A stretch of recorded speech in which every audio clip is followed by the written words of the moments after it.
All right, good morning, everyone. I should be streaming vertical and landscape.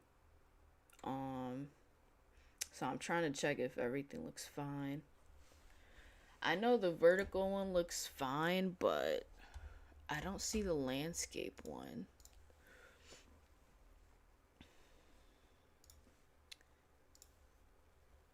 Oh, I do. Okay. All right, cool.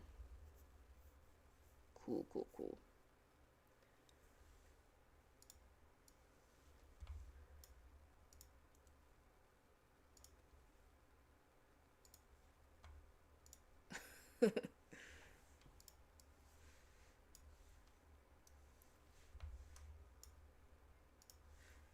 All right.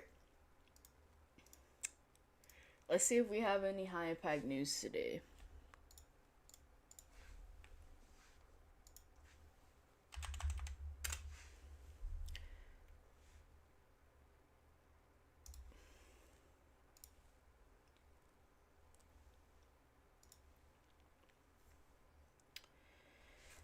Oh, okay. So it looks like we had 8:30 CPI. I thought that was on another day, but it looks like that was today. For some reason, I thought it was on the 15th. But let me see how it looks. 8:30. There's no way. Yeah. I don't think this is real. Oh, this is for Tuesday. All right, that's why. Never mind. There's no high impact news today. All right, and it's Monday. Okay, cool. The high impact news is tomorrow. Tomorrow is CPI, and then at 10, there's more high impact news. Anyways, let's look at NASDAQ.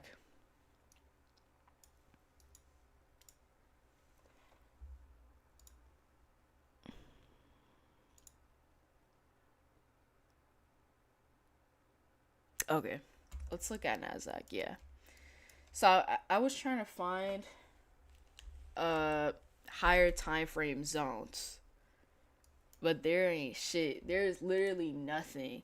Like, and I'm not surprised because it looks like,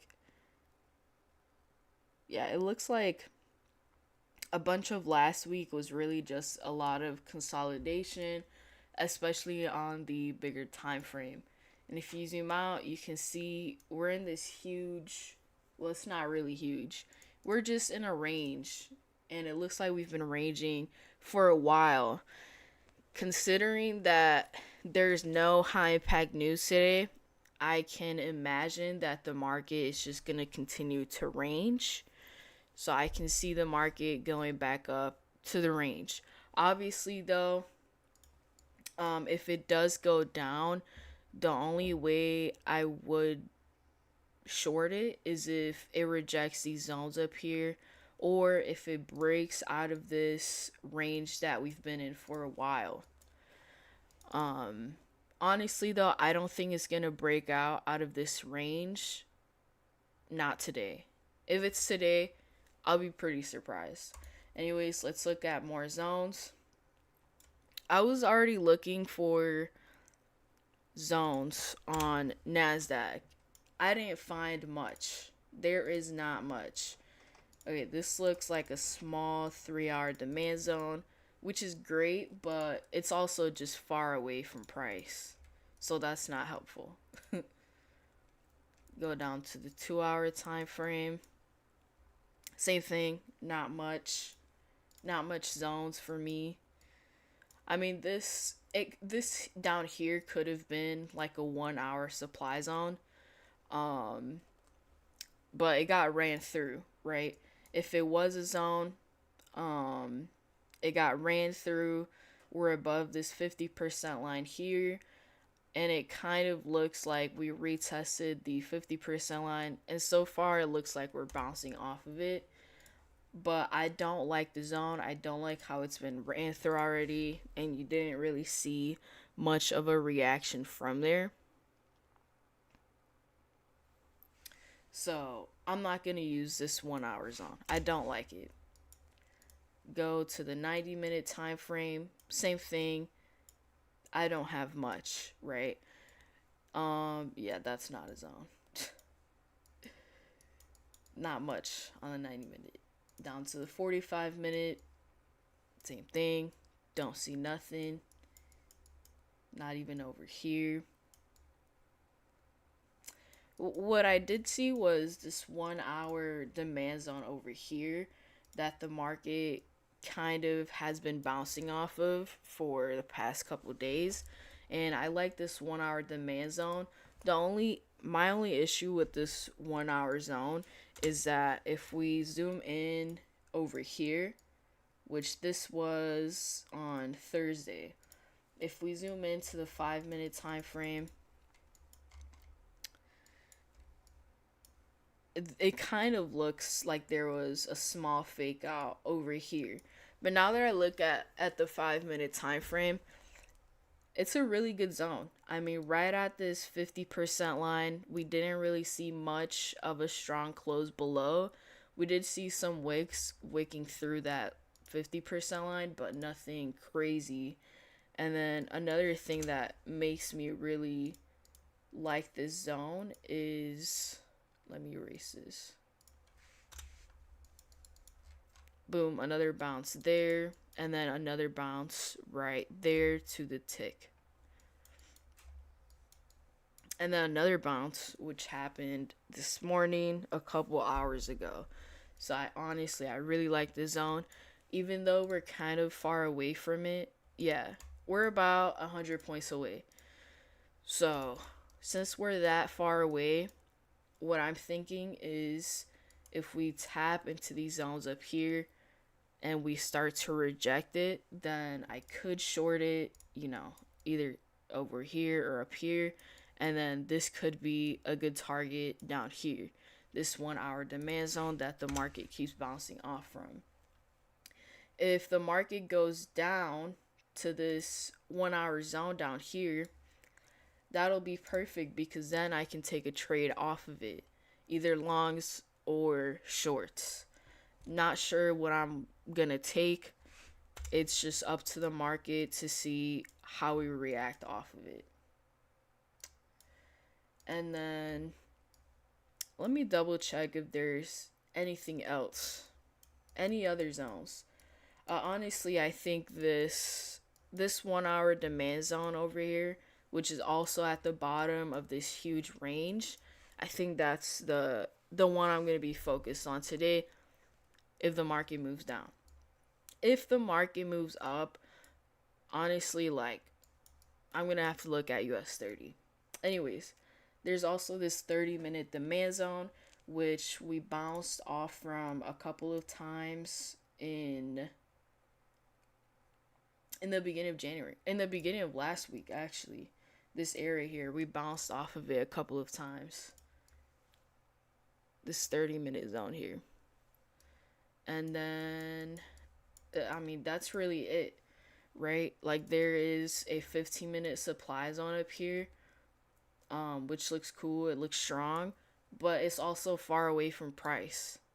So, it's not that helpful. Another thing,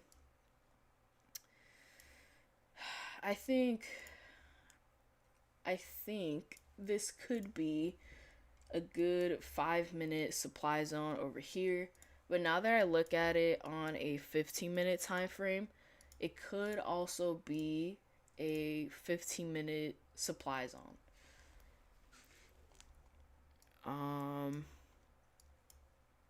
And now looking at this, since the 15-minute supply zone is a bit bigger, I'm actually going to delete this 5-minute zone and replace it with the 15-minute since it's bigger.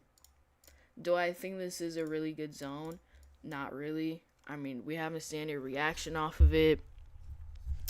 It's also just not a crazy continuation down, but is the closest thing I got to price. So I think if the market taps into this area here, if we reject it, I think it would make sense, right? Because then I could target that 1 hour zone down here.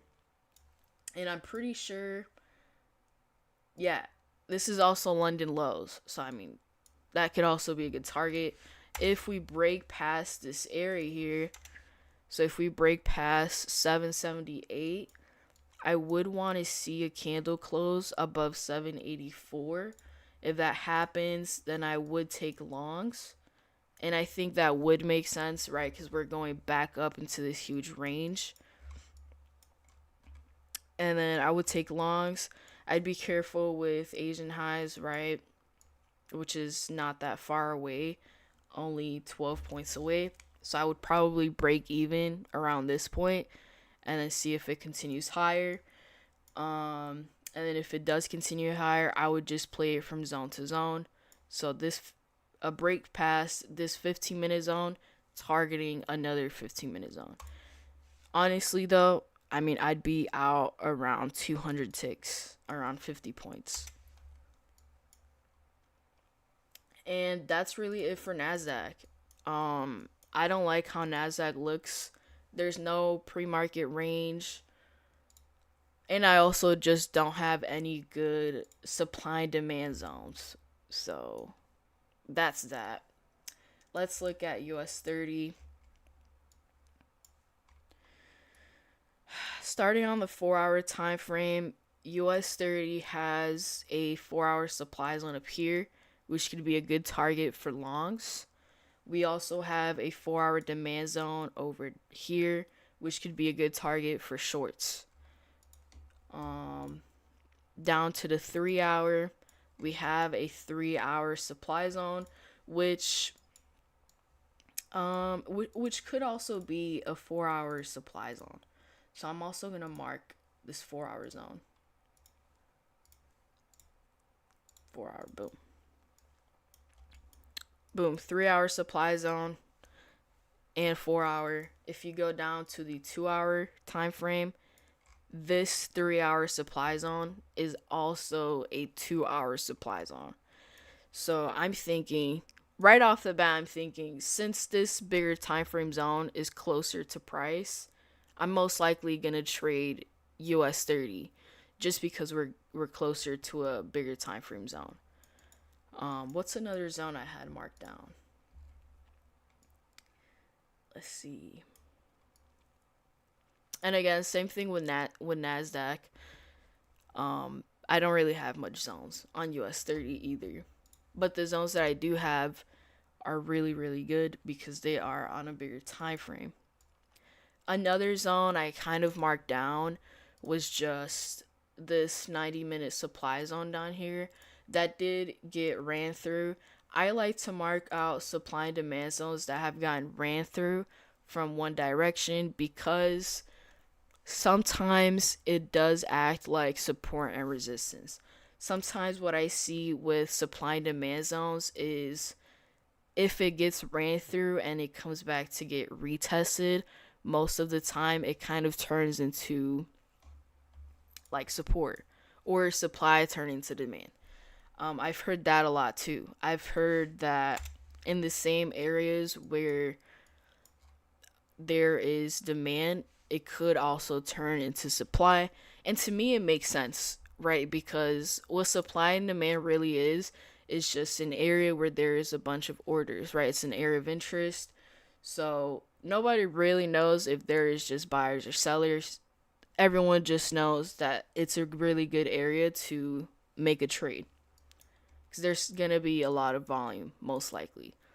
So I did mark out this zone over here, even though it did get ran through, because I think if I'm in shorts, I think it could be a good target. I also just put it there to know that it's there. Okay, down to the 45-minute time frame. Again, I mean, I really don't see much.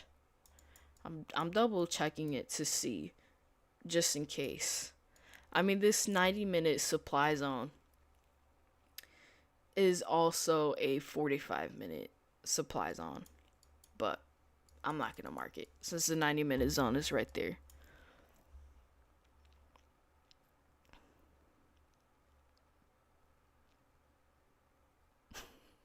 What the heck? What am I fake? Someone says she's faking go to school, kid. I'm literally just charting. Like what? Bro, that's crazy. Let me look at, yeah, this one.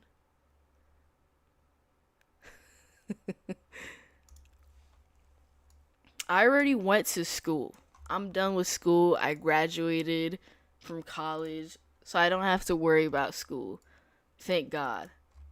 I mean, I used to hate school. I didn't want to go to college, but my parents wanted me to, so I did it for them. Literally. Like, I did not want the diploma at all. Did not care for it. But I did it for my parents.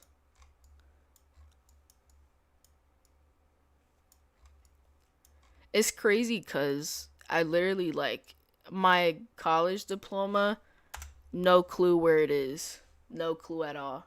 It's catching dust somewhere. But my, like, funded certificates, payout certificates, I don't have them printed out, but I know in the future, like, I'm gonna print them out and, like, put them up somewhere. Like, I care more for my trading certificates than a, oh my god, than a college certificate. Crazy. I'm not seeing much on US 30. I do see this 10-minute supply zone, which I really, really like. Right now, we are rejecting this 10-minute supply zone. So I do like that. I like this zone. I think if price gets above 436, I think it'd be a good long into this, what is it, 3 hour and 4 hour supply zone. If I miss this move here and we touch up on this zone up here, then I'm gonna see if price is rejecting or breaking past. If it breaks past, then I'll take longs. And honestly, I think the longs could continue up to this 4 hour supply zone. And it looks like we're already breaking past this zone here. So most likely the zone I'm going to be looking at is this 4 hour and 3 hour supply zone. Yeah. Look, there's also a 10-minute supply zone in there. That's really it for my zones. Not a really good uh I don't have good zones today, but we're going to make it work. And now that I have all the zones, I'm just going to quickly mark out support and resistance with white lines.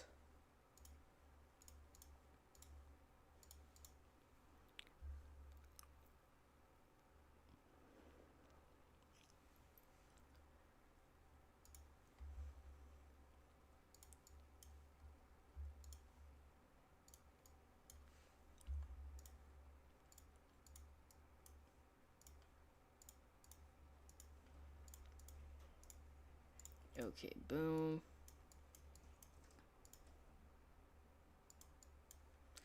And then honestly, if the first 30 minutes of market are either low volume or it's choppy, I'm not going to trade today.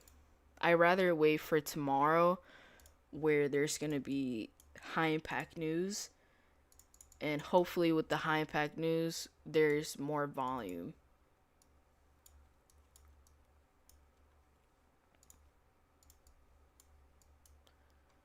Also, I mean, I saw the market move lower yesterday. Let me see how much it actually moved down. So market is down already 1.2% or around 300 points, which is honestly a very big move down. And what I've heard is that whole Powell getting fired thing, and like that's causing the market to move lower. I don't want to laugh at that, but it's just kind of funny, because it's Powell kind of talking about drama. Is it drama? I don't know. Maybe it's actually real.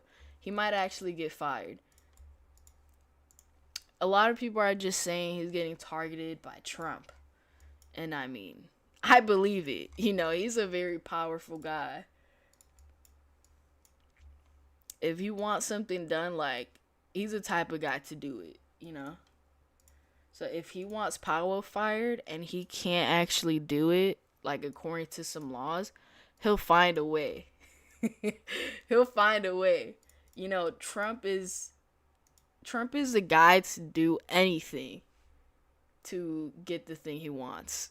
Like, and the reason I say that is just because I always think about when, not even when, it's just an actual fact. He turned his not golf park. It's just some land he had that he used for golfing. He buried his mom in that golf area park so it could be counted as a cemetery for some tax write-offs. That's what I was saying. Like, if he wants something, like, he'll do it no matter what. He wanted to pay less taxes. Boom. Like, I can't even imagine doing that. Honestly, it's a very smart move. To me, it's just crazy. Not gonna lie, but it's smart. It's smart. Oh, it was his ex-wife. Oof, no wonder he did it. I thought it was his mom.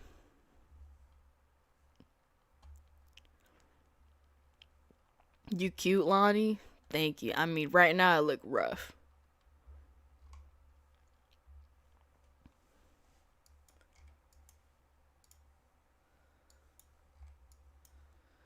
Okay, where's VWAP? Hey, yo, man. See, this is what I'm talking about. Look at the choppiness on VWAP. I mean, I know the market hasn't opened up, but I just don't like seeing that before the market opens up. I mean, when I see this, it's like, it's not going to be good unless there's really good volume. We're also right at VWAP on US 30.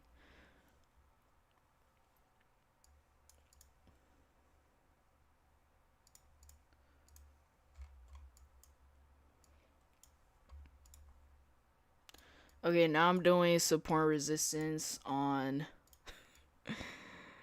US 30.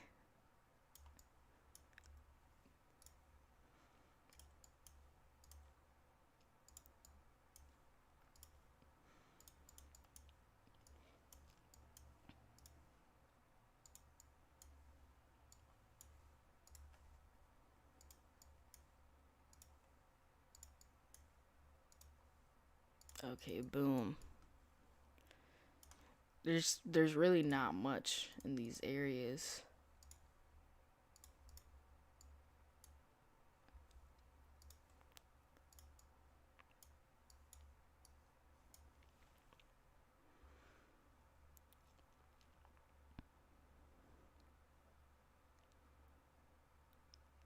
He's being investigated federally now.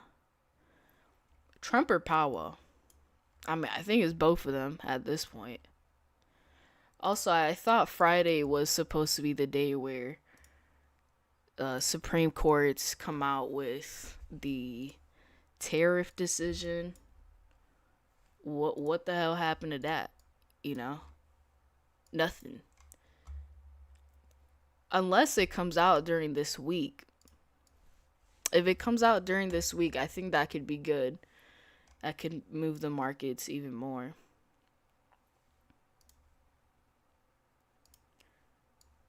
What I heard about the Supreme Court's and Serif thing was just that they weren't going to come out with the decision on Friday. Even though, like, everyone thought they were.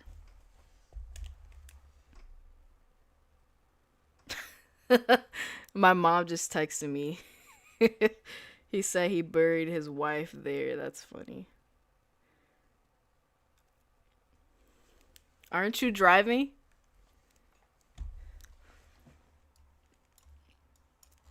Anyways, that's funny.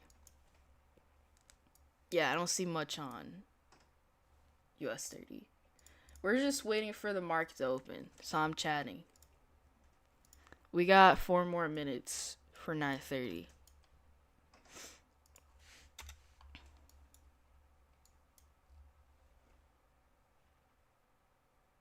Yeah, this area on US 30 is pretty tough because at least for me. I mean, I don't have any zones. If you're an ICT trader, you probably have some gaps in this area. I don't trade gaps though, so I don't have much. Yeah. I only have this line here. I mean, this could be one here. There we go. Okay. Yeah, if US 30 goes down from here, can't trade it. No zones. On our way down, I have nothing. And what I do have is not even like the best zone. So I'm hoping US 30 comes up to this 4 hour and 3 hour supply zone. Then from there, I can take a trade. What I'm also gonna do is just have this little tool here with 50 points because that's how big my stop loss is gonna be. Is gonna be 50 points or less. Same thing on Nasdaq. My stop loss on Nasdaq is gonna be 100 ticks or less. And if Nasdaq goes down, it's actually gonna be good for me because I actually have a really good zone about I would say about 90 points away. So, honestly, wherever the market goes, I'm going to have an opportunity. We just need some sort of good volume.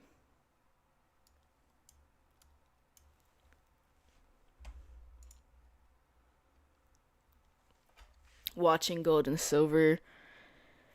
Can you make your screen bigger? It is if you go to you're on the vertical stream, so if you go to my channel, I have a landscape stream as well. And that way you can see my whole screen. But I just put on vertical as well. So I know some people like it that way. Why is the stream vertical mode? I have them both. In gold and silver, yeah, I've heard very good things about gold and silver. I looked at gold, and I was like, that is a crazy open.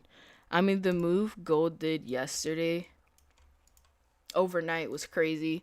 I mean, Nasdaq as well, but with gold, it's crazier because the contracts on gold are a bit crazy. Same thing with silver. I mean, with silver, you put in one contract, you're either you're in a lot of money profit or you immediately lost. Like that's how silver is. I've never actually traded silver, but I've tried back testing it and it's insane. I mean, if you trade silver, you're most likely going to have to trade with micros unless you have like a big ass account or you have a really tight stop loss.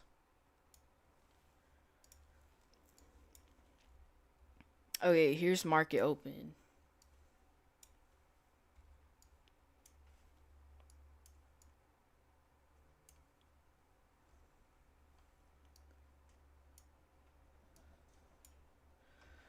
Nasdaq's pushing up.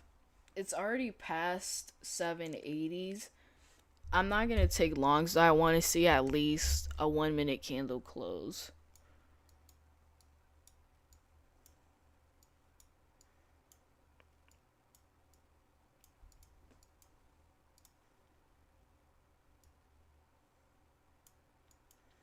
If this 1 minute closes above 784 and I see some sort of retest, then I would like the longs. But we'll see how it closes.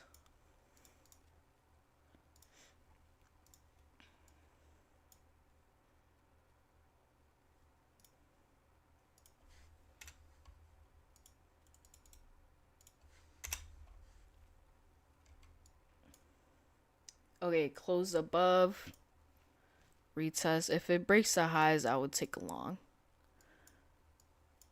Okay, I'm in long on some accounts. I'm gonna have to get out though. This is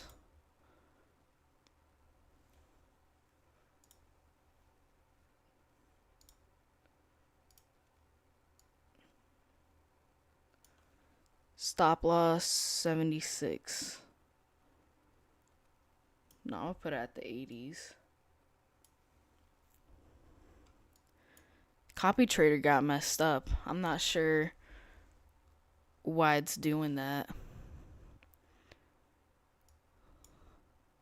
I'm gonna put my stops to break even. And I'm gonna close it out here. Yeah, what the hell is wrong with this? Look at this. I got in some contracts on some accounts, and then the other ones, the other ones completely missed it out. I think the longs are gonna go up to the 860s. I'm gonna have to stop though because I have to manually check each account. Yeah, that was it for me. That was it. That was the move right there. It's crazy though because the copy trader like messed up there. I'm not sure what happened. I think the market was moving like way too fast. Yeah, look, on some accounts, I entered in twice because it lagged. Still a really good move, but like, damn. I mean, it's a nice base hit.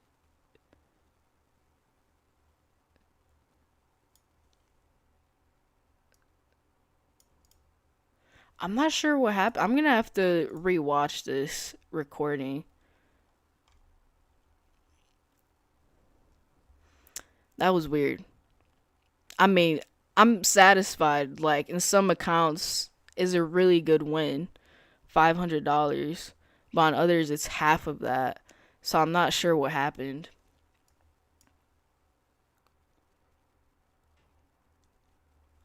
And I also just don't want to mess with the copy trader. Like take out some accounts, put some back in. No, I'm not doing all that. One, yeah, this is 1, 2, 3, 4, 5, 6, 10, 12 accounts got a late entry. Not even a late entry. I don't even know what happened there. I'm not sure if it was like too volatile that like the copy trader messed up. I'm not sure what happened. I've never had an issue with Tradovate. It's also just 20 accounts, so the fill was different. I don't know. I don't know. Look at the drop on US 30. That's crazy. Anyways, I mean, I loved sizing down. Honestly, like last week, I was doing a full contract. It just wasn't it. This week though, I'm switching to 5 micros, and I already feel better. Honestly,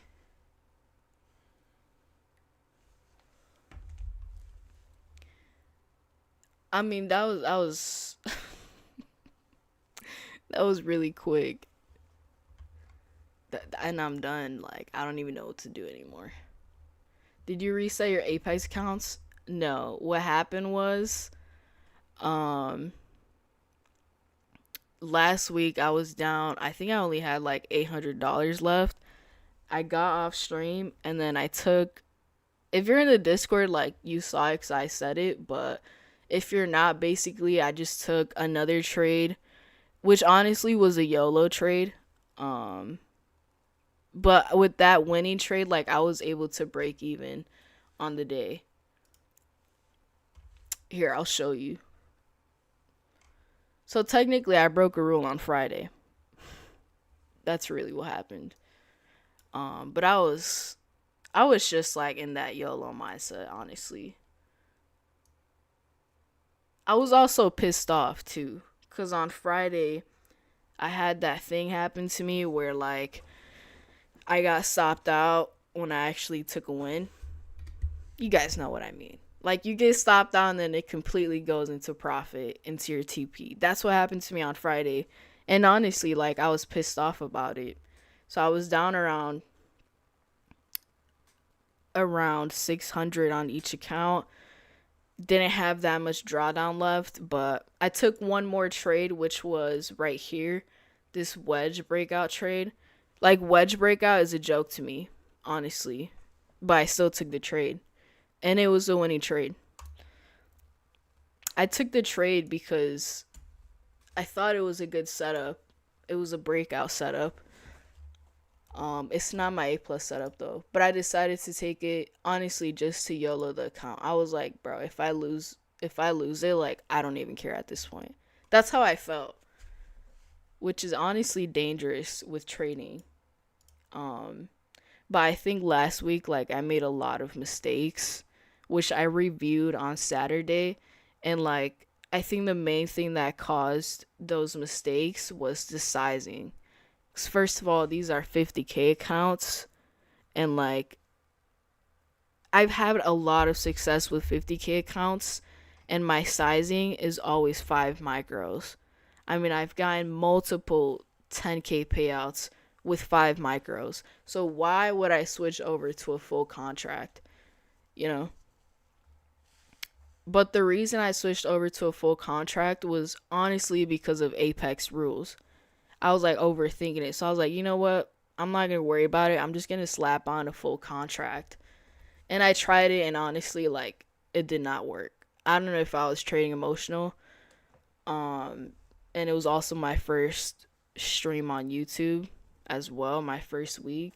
I don't know. Last week was rough for me, and it wasn't even like bad price action last week. It was really good price action last week. In the first 15 minutes, there was always a clear breakout, whether it was on NASDAQ or US 30, and I wasn't able to capitalize much off of it. And I think it was because of my sizing. But yeah, damn. I mean, this. I love being done with trading fast, but the copy trader, like, messed me up. It messed me up big time. I mean, usually this copy trader is, like, beautiful. Everything's the same. But I think it was so volatile that it, like, it didn't have time to register. So I entered in twice. On some accounts, I entered in twice. And then on others, it was just once. That was weird. That was really weird. I kind of want to rewatch it.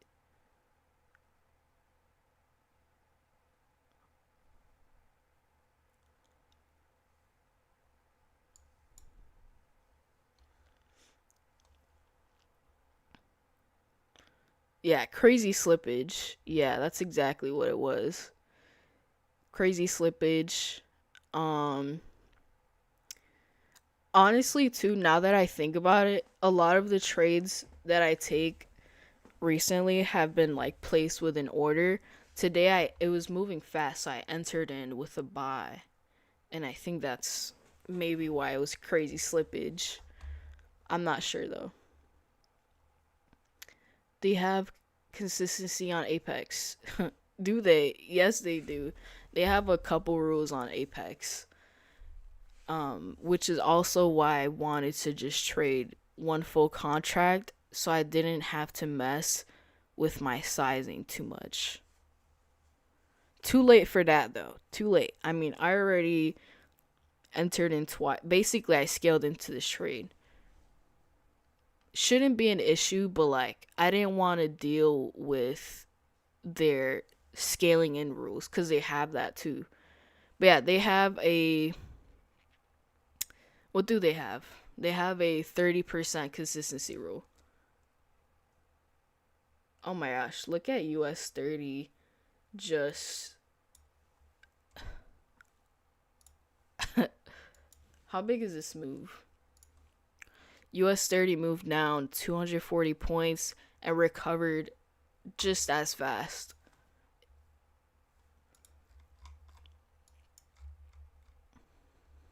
US 30 is also approaching this huge area of supply up here, which I think we could reject.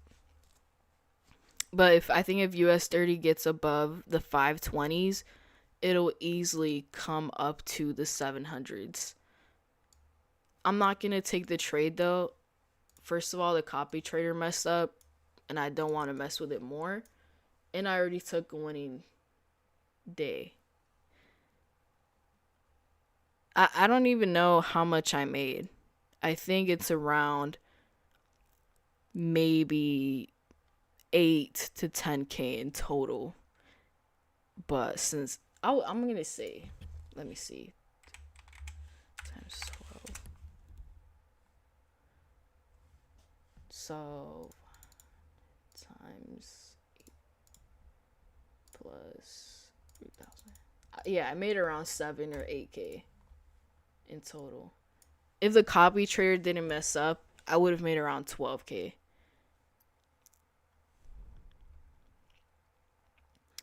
Should I have exited? No, I should have because the copy trader was messed up. No, that's the main reason why I exited. I also have the consistency rule, so it's not like I can make a crazy bag.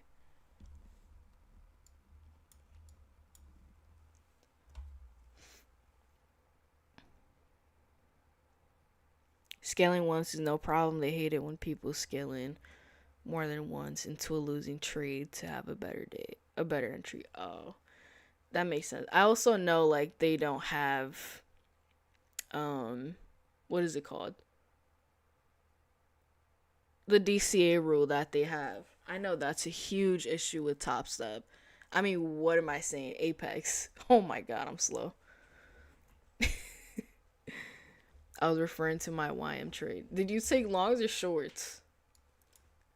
Either way, you would have made a lot of money with US 30. I mean, longs and shorts played out crazy.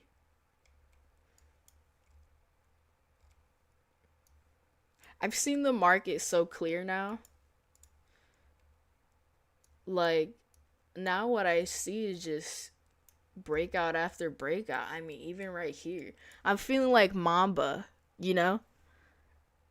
What's his name? Mamba FX. He just trades breakouts. That's how I'm seeing the market. Like I literally just see breakout after breakout. The first 15 minutes. Every day, too. I mean, even today on NASDAQ, boom, you had this small pre-market range and then the longs popped up, boom. On US 30, you had this trend line here that it broke out of, boom. I mean, I wouldn't have taken it, but that's the way I see it.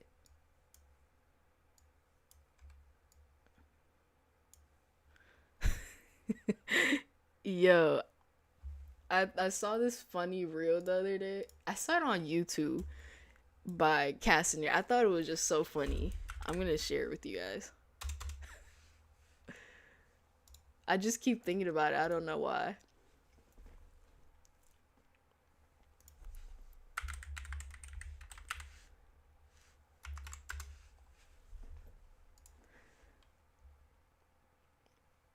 Yeah, it was this one. Whoops. Here, let me click on it.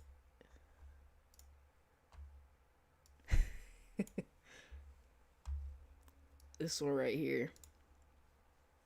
When the drink starts tasting like everyone around me should know my opinion on ICT traders. Oh my god. It's funny because, like, I think this too. So I don't know why. Something about ICT traders, and it's not all of them, but like some of them. It's the ones that are like part of that cult, you know? Some of the ICT traders, To me, I don't know, like something's up. Something's up. I don't know. I can't explain it. I can't. I don't even know, what. Something's just up with some of the ICT traders. Is it just me? Maybe it's my Instagram. I think it's my Instagram reels.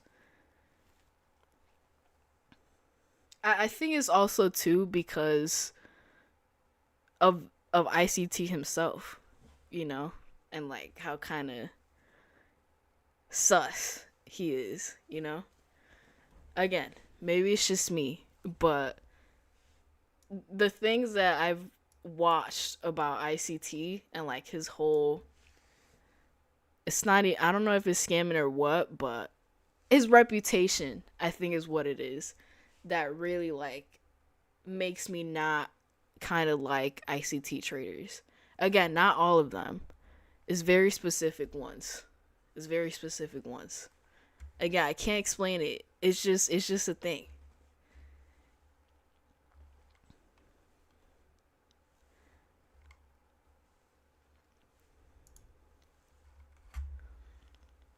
I love US 32.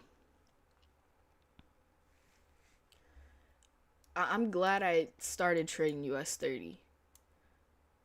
I mean, recently I don't think I've had an actual good trade from them, but the openings on US 30 they present a lot of good opportunities. A lot of good breakouts. I mean, some days even on US 30 you'll see just a crazy open. Like, I think it was last Monday on US 30, it was insane. I'm pretty sure it was. Yeah, last Monday. And then boom, literally, what do I see? Boom, breakout right here. I mean, it's a small one, but yeah, that move on US 30 was honestly, I mean, this is the type of move where you could FOMO in the trade and still make a lot of money. Those are the best moves. And they don't happen all the time, but when they do, they're really good opportunities. And again, like you can just FOMO into the trade and be fine. That's when you know it's a really good move. When you could just hop on the trade with not really a good reason. It's just it's moving up, so let me get in. And you'll still make a lot of money with it because the move is that good. Okay, that was the opening range on NASDAQ. Let's see how big it is. Huge opening range. I mean, huge. It recovered almost this whole move down that happened yesterday. Honestly, this is called the New York reversal. Literally. Like Asia and London both move lower. Then you get just a crazy move up. It happens all the time. Huge opening range on NASDAQ. Do I think it's going to go higher? I don't know. I think it's going to slow down a bit. I think the move already happened. The longs already came in.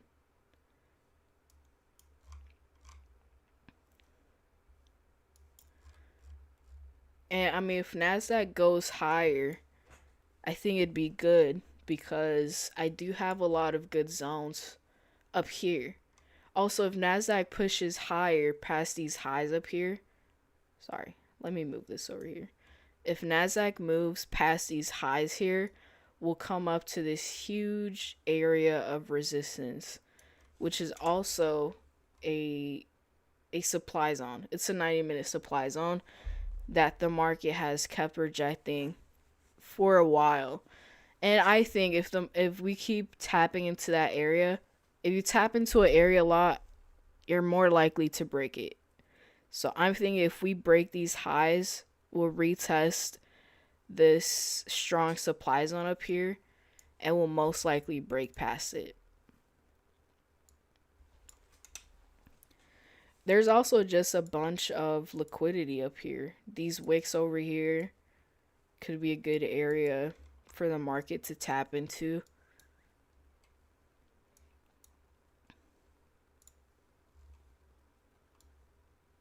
Nasdaq looks like it's breaking past the opening range, which is good.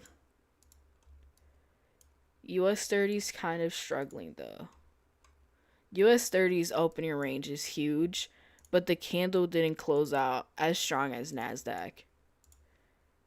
So I'd be looking at Nasdaq, honestly. The opening is much stronger.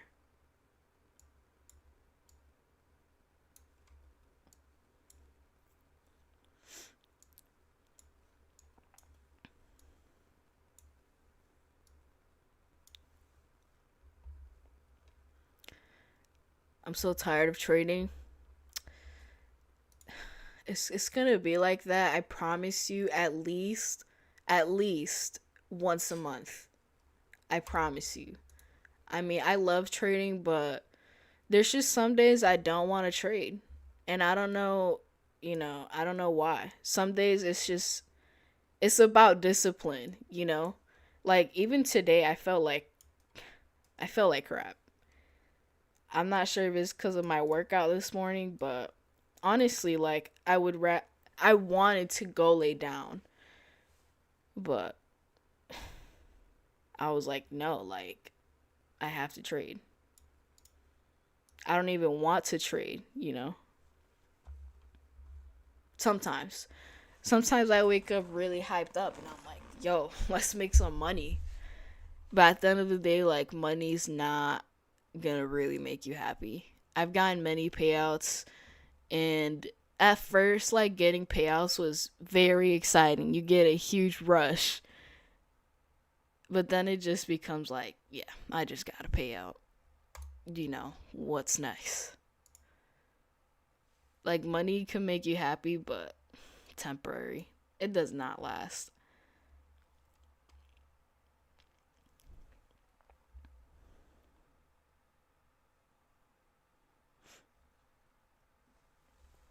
How do you like Apex? I'm considering it, but still on top step right now. Copy trading 5 accounts. I don't know. I mean, I've gotten a payout from Apex before. It was my first payout ever, and it was great. I stopped trading Apex though because they just have so many rules, and I also just didn't want to deal with that. But Apex is the only company right now that lets you copy trade 20 accounts. So the leverage on Apex is very, very good. There is no other prop firm like Apex. The rules are just shitty. So it's really a risk, but it's up to you. To me, like I wanted to trade with Apex, but I hate Apex because of their rules. Then I thought about it. I was like, what other prop firm can I copy trade 20 accounts and get a 40K payout? No other prop firm. The only prop firm I think you could get a 40K payout from is Alpha Futures. If you have 3 Alpha Futures accounts and you get a max payout of 15,000, then you can request a total of 45K. But they take a 70-30 split. So you would request 45,000, but then you would take home about, I think it's around 35, 37, something like that. So I was like, my best option honestly is Apex, because if I request 40K from Apex, I'll get the full 40K. There is no split until I get what 25,000 paid from each account. That's gonna be in a while. Another thing with Alpha Futures, for the max payout, I would have needed to be trading very heavy, right? Which I'm not used to. What I am used to is trading slow and small and 50K accounts. So why not multiply it by 20? Basically, I multiplied what I'm good at by 20 instead of multiplying the the size of my account, you know? Like it's really up to you if you want to switch to Apex. I mean, I didn't fully switch. Like I still have Top Step, and I want Tradify accounts. I hate the trailing drawdown too. I do. But it could be managed, you know? It can definitely be managed. That's why the goal with these accounts is also to just go slow. Base hits every day. Um Small moves, or not small moves, but small sizing.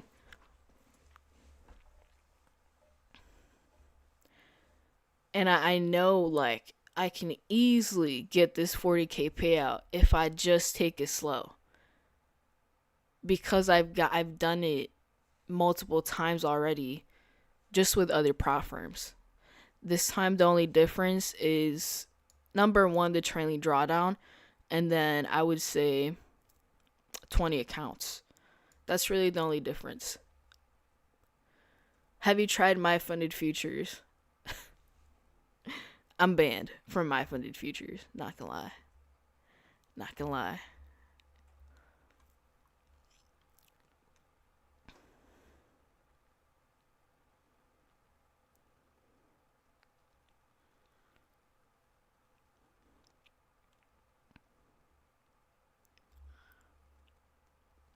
What sizing do you use? I use 5 micros right now, this week. That's the goal. Last week, I was using a full contract on these accounts, and it wasn't it. It wasn't. I wasn't trading as good as I could have been. I was over risking basically, which the over risking, it wasn't really over risking. It was just the fact that my stops couldn't be wider. They had to be tight, which I normally don't trade with a very tight stop loss. Usually I let the trade breathe. What are the rules in Apex for a payout? It's a huge list. It's a huge list.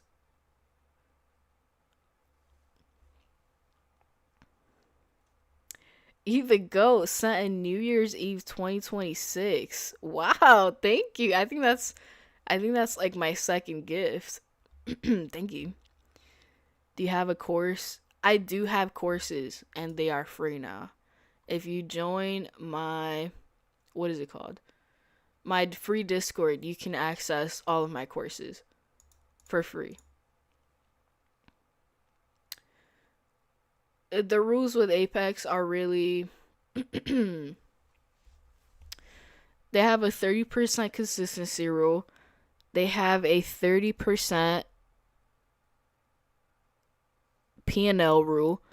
I think that's what it's called. And that P&L rule is basically you can't take a loss that's more than 30% of your drawdown. So right now, 30% of my drawdown is 2,600, around there. So I can't take a loss that's bigger than 750. Cool rule. Cool rule, right? It forces you to manage risk, right? Another rule they have is I think you can't DCA. Cool rule. I mean, I don't DCA as much. Another rule they have it's something else. I just can't think of it cuz they have so much. The rules are like they're doable. Like people get paid. You just have to follow the rules, which I should actually review to make sure I'm doing good. Let's see. Let's look at their PA trading rules. Yes, so they have a scaling rule, which is normal. A scaling rule, you'll get that in most what do you call it? Most funded accounts have a scaling rule. Their scaling rule is very simple. I'm pretty sure Basically, their scaling rule is you can use max 5 contracts. This is on a 50K account. You can use max 5 contracts on a 50K account when you have less than 2,600. Once you go above 2,600, then you can use all of your contracts, which is 10 contracts.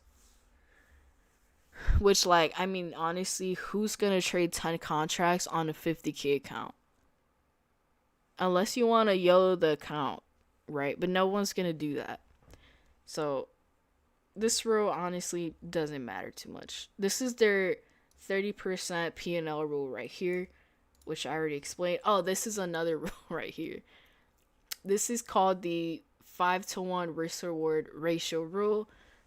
Basically what this rule is, you can't risk $5 to make $1, right? You can't risk $500 to make $100. That's basically what this rule is, which again, like, cool rule. Who's gonna risk $500 to make $100? Most likely a gambler, right?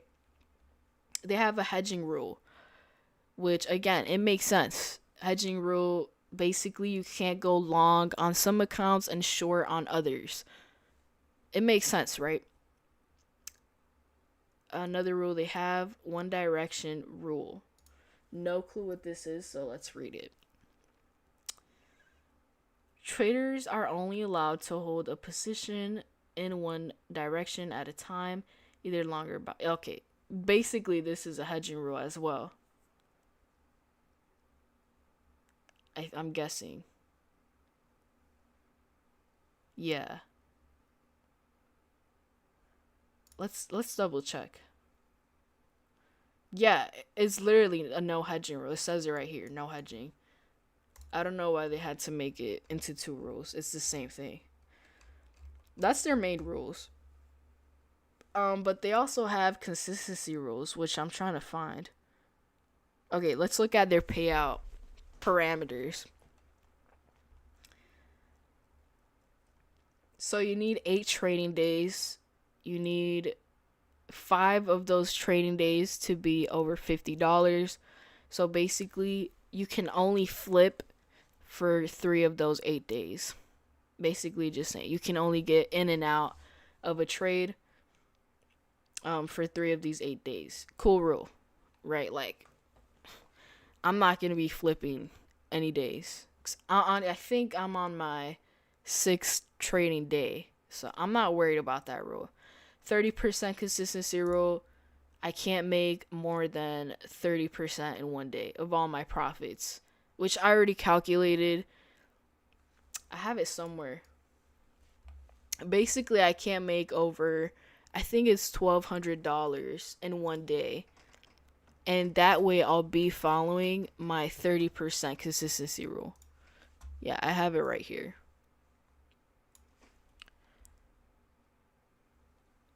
Where is it? Oh, right here. 30% consistency rule. Biggest day it can't be over 1,200. What's another rule? Yeah, minimum balance to request.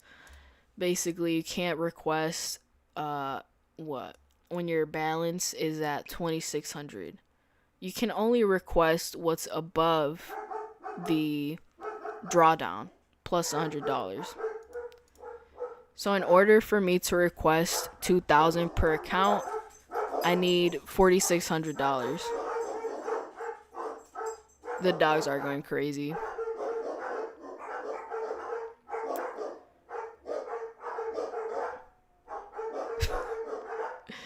It's every day. What's another rule? Trading without risk management.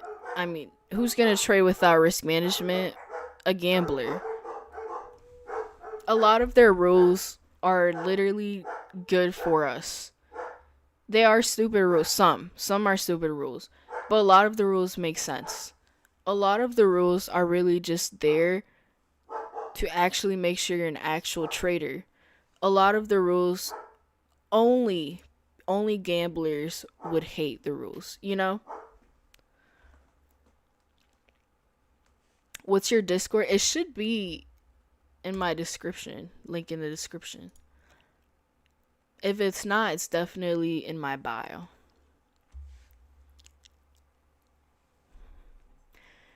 Best advice for Apex is to aim 300 to 600 per day, and if you get $200, don't overtrade, take it and move it on. Yeah, that's literally what I'm doing. Is just accepting the small days, which would have been easier to do today if the copy trader didn't mess up.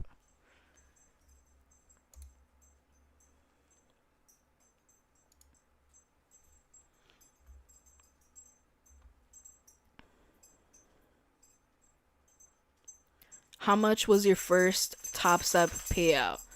My first Top Step payout was around 20,000. It was around 4,000 each account. And a lot of people might say, "Oh, you got lucky." But honestly, it was all planned out. Like that, something about that first Top Step payout, like it was just such a spiritual payout. I don't know how to explain it. I tried explaining it in my YouTube video because I made a YouTube video about it. And in the video, I just talk about like what exactly I did to get the payout. And a lot of it was just like meditation, prayer, eating clean once a day. Just honestly, a lot of people might say, "Oh, like that you went crazy for that." But to me, I saw it as like, and this might sound weird, but like I don't care. I saw it like me sacrificing the stuff that I would usually want for something that I truly want. So I would like, I don't know how to explain it, but like it got to a point where like I was praying and like I saw I didn't see God, but it was like a yellow light. Maybe I was dehydrated, but I don't know. I don't know how to explain it, guys, but it was just a crazy spiritual journey with that Top Step payout. And I haven't felt that way again. I'm trying to. I know I will. I really just have to focus. But yeah, that Top Step payout was like truly just something earned, you know? It was planned too, like I have proof. Um One of the journals that I have, like I had the payout plan to the T, to the T. The balance was planned and the number of the payout was planned. Like that whole payout was one of the best payouts I've had. And not just because it was huge, but because it was like planned. It changed me as a person. You know, I think I became more self aware, more aware that if I do these certain things, like it could make me a better trader. It also got me into meditation and prayer. I never prayed. I mean, maybe I did pray, right? Like before, but not as consistently as I did during that time. And it got me into prayer. Like now I pray pretty much every day. And like it's not, oh, like God, please give me a payout. It's like, God, like I'm thankful for today. You know, I pray that you protect me, my family, loved ones, da da da. Like I never used to do that until that 20K payout. Like that payout changed me, changed everything.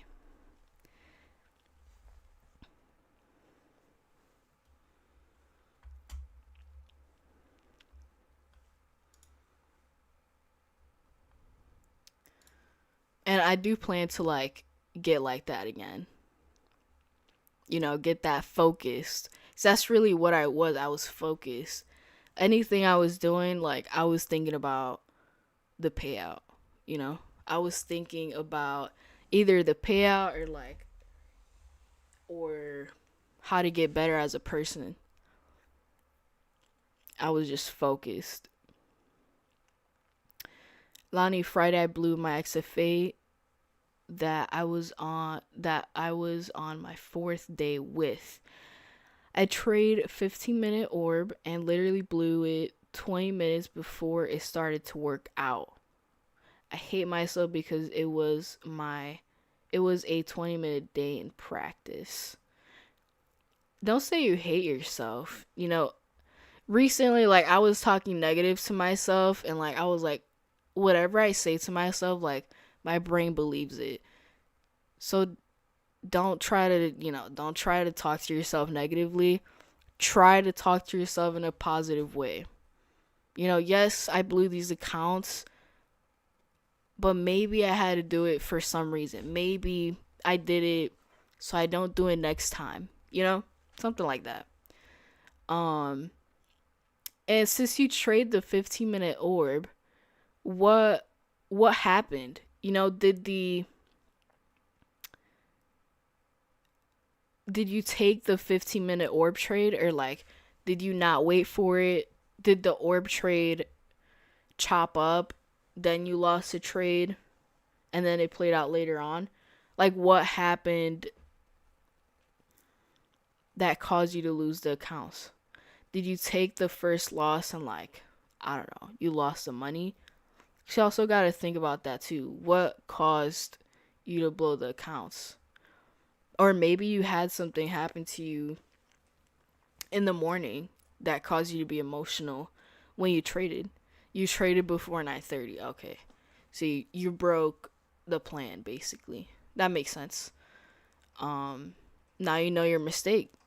It's a pricey lesson. Now you know why not to trade before 9:30. And it happens. It happens. Right? It happened to me all the time.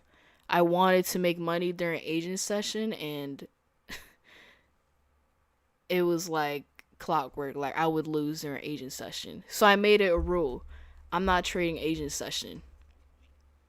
Whenever I would break the rule, I'd get reminded why I don't trade agent session, right? Because it's choppy. And I used to have that rule too. I mean, I have it now, but the rule is to trade only New York Open. Whenever I would break that rule, I promise you, like, whenever I would trade before New York Open, I would lose pre-market, probably blow an account, right? Or lose a lot of money to where I couldn't trade New York Open. And then I'd watch New York play out perfectly. And that taught me, why am I not waiting for when the market is going to be into my favor? You know? That helps me understand more, like, to take it more serious, take that rule more serious. It makes me understand the rule. A lot of your, losses or mistakes happen for a reason, to tell you something specific.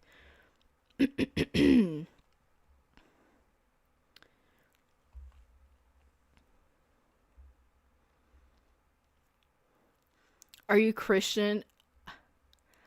I'm not really anything. I was raised, my mom always said, you don't need to go to church to be close to God. And I believe that to this day. Like, I got close to God by praying, not by going to church, So honestly, like, I don't know if I am Christian or not. I don't think I am, but I do believe in God, But I just don't have a specific religion.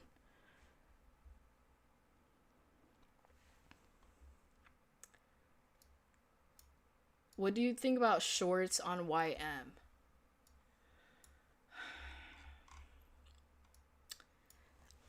Honestly, if I look at YM, me personally, I wouldn't trade it, because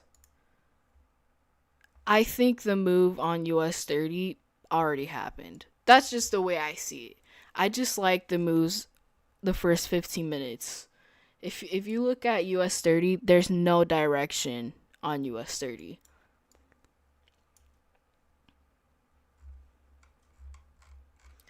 And honestly, I wouldn't know how to trade US 30 now because what I was thinking was if price got above 520, I thought the longs would have been able to continue, but they failed to do that. And probably it also just kind of chopped up around this area. So at that point, I wouldn't even be looking at US 30. But again, that's just me. That's just the way I trade. You might trade something else that tells you something different. So, you know, trust your analysis. And also just make sure your analysis isn't emotional. Make sure your analysis is actually something real, you know? Maybe it's something back tested or something that you've seen before.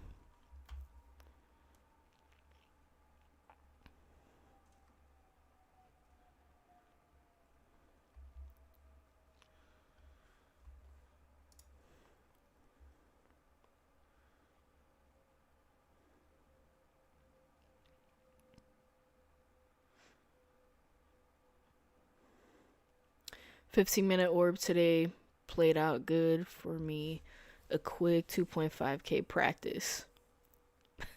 I've heard a lot of people like be good at their practice accounts and then be bad in their actual accounts. For me, it's the opposite. Like, I gamble my paper account. I mean, I've had to reset my paper account like I think every week. No, not every week, but very often. I mean, let's look at it now. It's probably in the red. It Yeah, it is. Yo, I do horrible in my paper account. I don't know why. You know why I do bad in my paper account? I think it's because when I trade my paper account, I actually trade it when I have the urge to trade, but I know I shouldn't trade.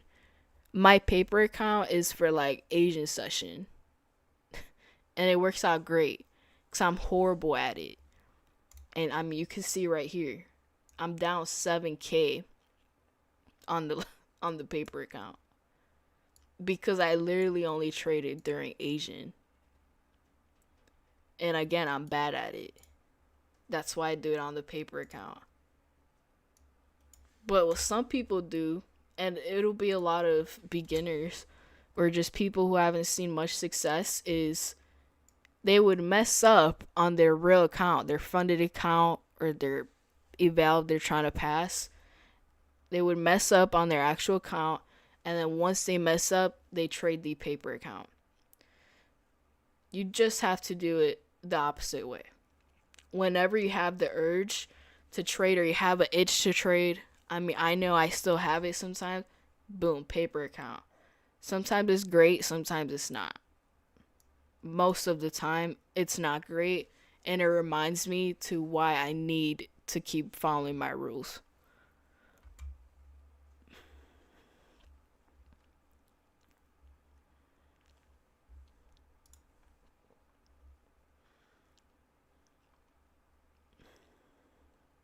Why even bother sitting and looking at the markets during Asian? Honestly, for me, it's like I used to trade Asian session because I was still in the mindset of, but I need to grind to make a lot of money. Like, I need to be on the charts 24/7 to make a lot of money. Like, that's what I was thinking. And that's why I would trade Asian session. Because I thought the more time I spent on the charts, the more money I would make. But this is not the case. It's not. It's the opposite.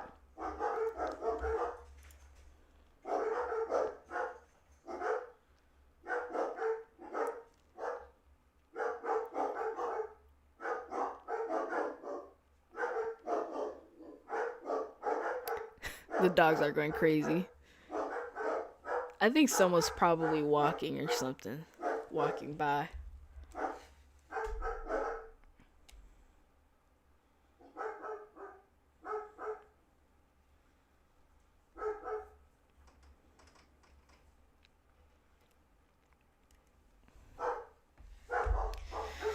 And I mean, this is why I trade New York Open first 15 minutes. Like, you clearly, 15-minute closes, boom, chop, chop. The cleanest moves happen the first 15 minutes. Like, that's just how it is. And it's crazy too, because I would wait for the 15-minute candle to close. And it was great until it wasn't. I had a phase last year where like the orb was my everything. Like I would wait for the orb patiently and it was great. And then like bro, I don't know what happened. It just stopped working for me. It stopped working for the way that I trade. I mean even right now though, like the orb will only work if you scalp it. Right? Like what is this move here? Yeah, 30 points. Usually a winning trade for me is 50 points. So it's not enough. And then for my confirmation to enter the trade, I wouldn't have even gotten into this trade. I would have gotten into this trade right now. I'd do something like this. The way I trade the orb is, or how I used to, I would wait for a 5-minute candle to close, outside of the orb, and then a continuation of that candle, which happened now. Before we had a 5-minute candle close outside of the opening range, but no continuation. It also just slowed down like crazy, so.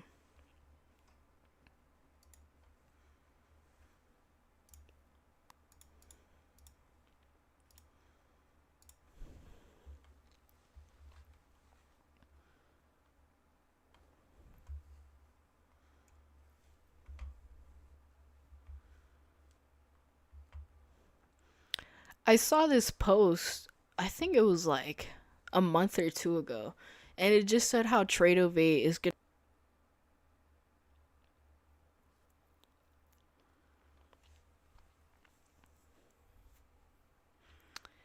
How many days ACH should hit the bank? It depends on what prop firm you're requesting it with. And it also depends if it's your first time requesting a payout. Your first payout with a prop firm is always going to take the longest.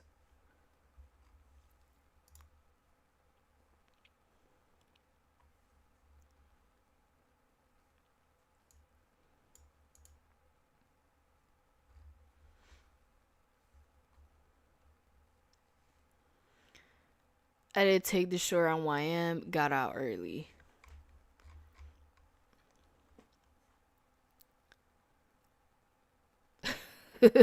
It lagged. I think you were about to say something about Tradovate and then it froze and resumed.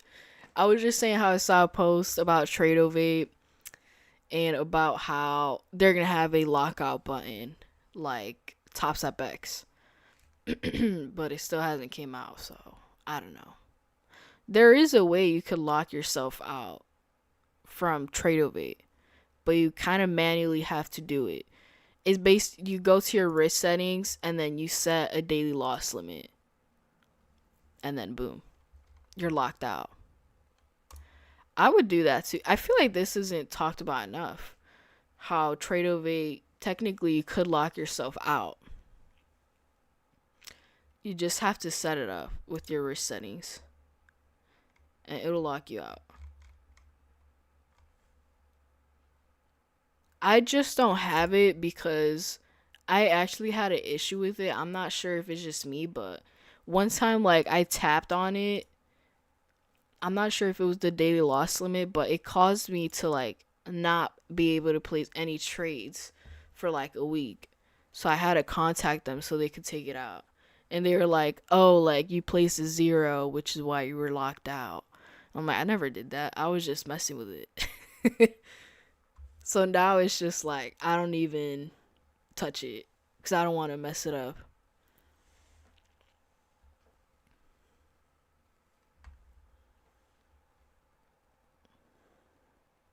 Tradeovate will not lock you out with props. They said it that way so you feel. I did not know that.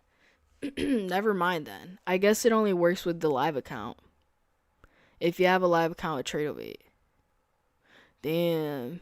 That's not surprising, honestly. Damn. That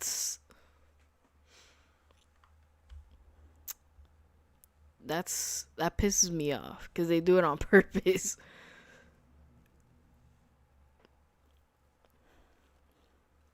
I mean, I was gonna say something good about the platform X, but that platform just it pisses me off. You know, like the whole company itself. Like it's just bad business, you know? What the platform X did. I think that's what it's called. They like partner up with all these prop firms and then a couple months later they tell us, "Oh, no, we were just here for a little bit. We're not here permanent, but we're going to be permanent with Top Step." It's just sketchy, you know. Why would you do that? To get your name out, you know, then make yourself exclusive.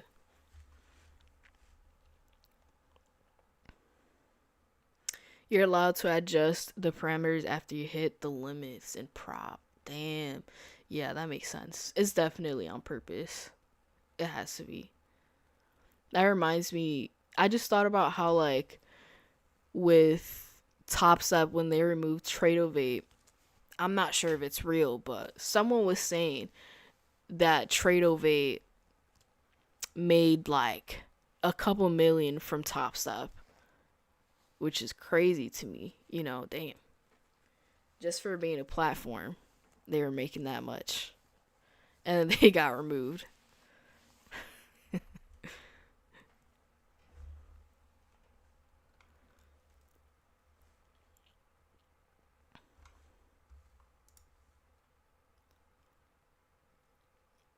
I used Wise and requested Thursday and still haven't gotten it yet.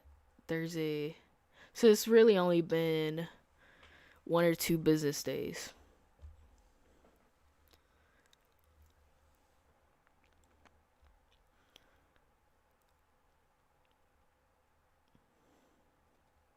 What is the risk reward per trade you typically aim for? I aim for a 1 to 2 most of the time. If it's like really going good, it's really volatile, then I aim for a 1 to 3. But I like a 1 to 2. I think it's really calm. It's really consistent. You know, I'm not going for a crazy move every day. And it's consistent to the point where like it's a system. You know, I get a 1 to 1, I break even, then I just wait for it to hit a 1 to 2. That's that's really consistent for me because it's very simple.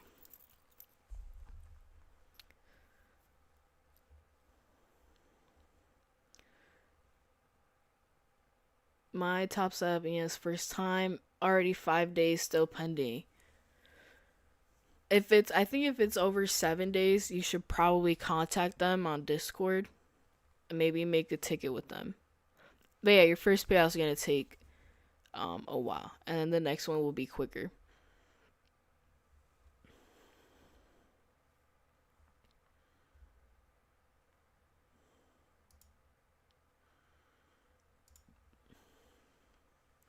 Love from India.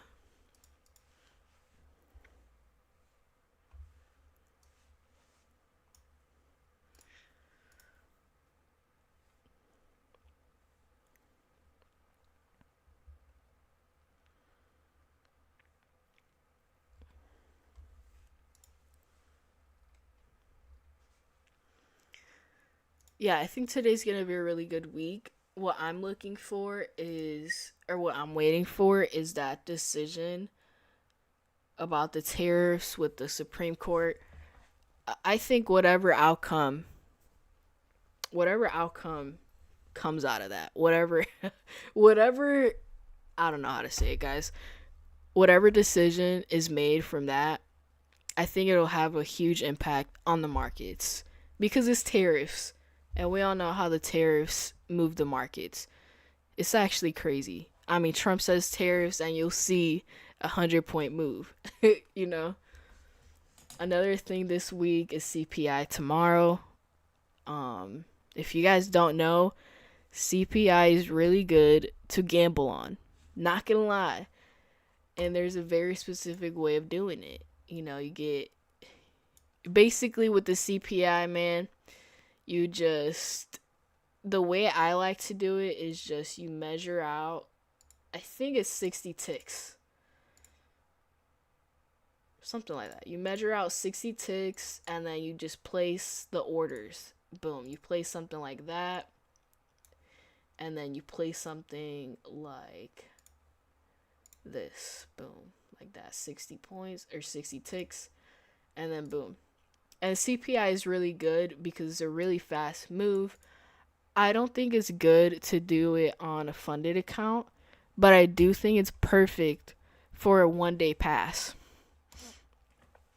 And I was actually planning on passing these Apex accounts with CPI, but I decided not to because I wanted to go into the new year with it already funded. So, but yeah, I think Funded Next is a prop firm that has 1 day pass.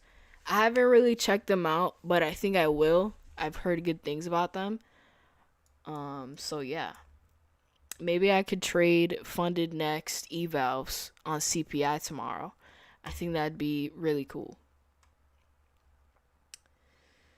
What's next? Wednesday.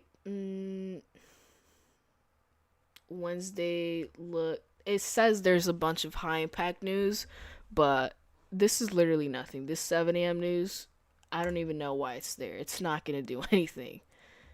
8:30 PPI, you might see a big move, and then there's high impact 10 a.m. news.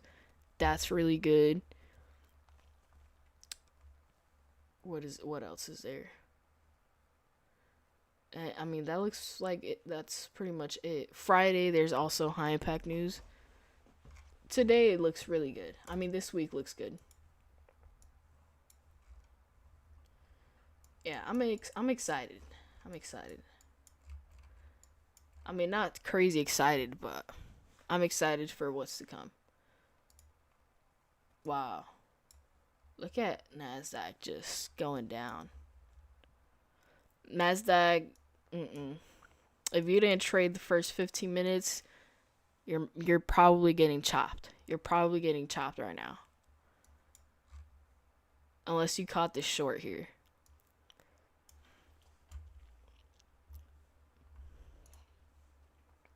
The silence. My bad, my bad.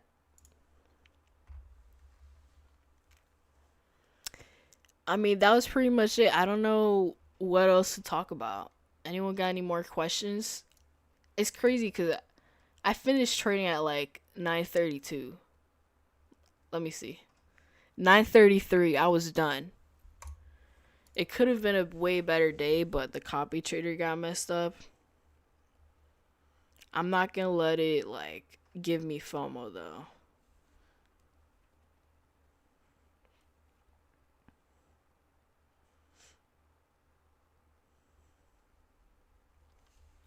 Yeah, that Jerome Powell situation.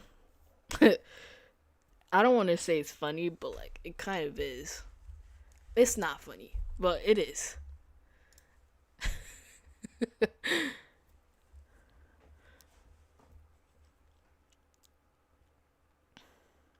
Is it even possible to be so good at trading to the point that you never blow or need to buy more accounts? Anything is possible, right?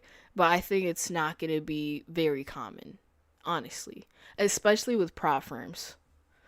With a live account, though, now we're talking. But with prop firm traders, blowing accounts is going to be part of it. I mean, it's not like you have a crazy amount of drawdown to begin with, unless you build it up like crazy. Power struggle between the two of them. Oh, yeah, yeah, for sure.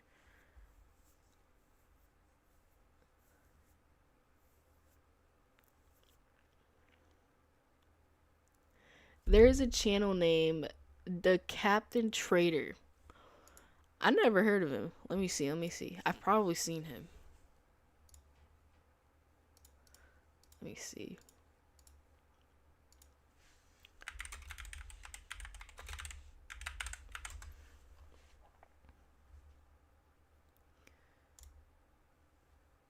Let me see. Okay, okay. Oh, okay. He live streams. That's cool. I'll check him out. I'll check him out.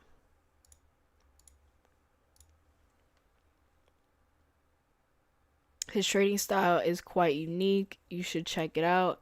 He opens a trade and keeps it and keeps it running. As he should. As he should.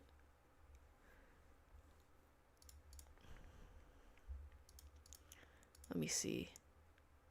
Hey, he just doesn't have much videos.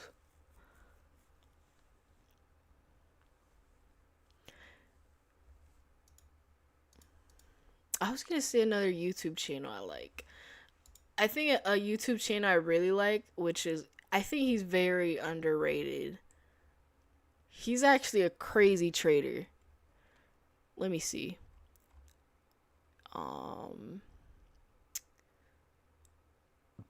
His name is CMP Trading Room. And he's actually a crazy trader. I'm not gonna lie.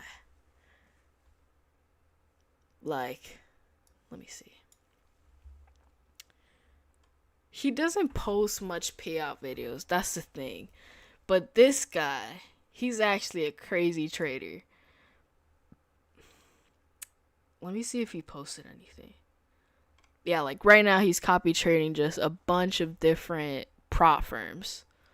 But even last year, like, he would get 25K payouts from TopStep like every week, like clockwork. He's a really good trader. He's crazy. And he's not that well known, which is the crazier part. But he's also just a trader. He doesn't post that much, you know? I mean, he does post every day, but not videos on YouTube. He'll post like post on YouTube. Yeah, he's insane. I really like him. He also trades micros, which is, to me, is the best part. Because it reminds me, I don't need to trade like a crazy size to make a crazy amount of money. He trades just a couple micros, and like he'll make a good amount every month.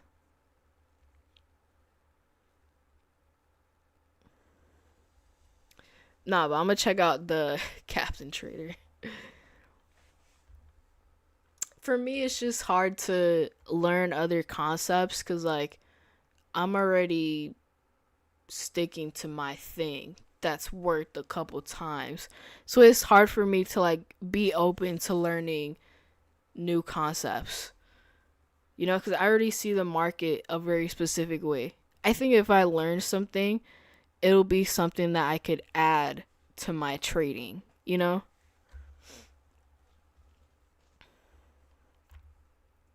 You guys watched dang, what's his, I'm about to pull it up right now. Hold on. It's on Instagram. I want to chat about this with you guys. Let me pull it up. I got too excited for that. It's not even like that exciting. It's just, it's entertaining.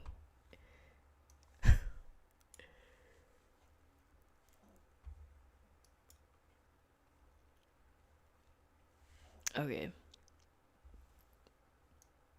Yeah, it's this guy. When he does like the, I'm not sure if it's like exposing videos or what, but basically it is. I haven't seen the most recent one. Let me see it. Or like I didn't really hear it when I watched it.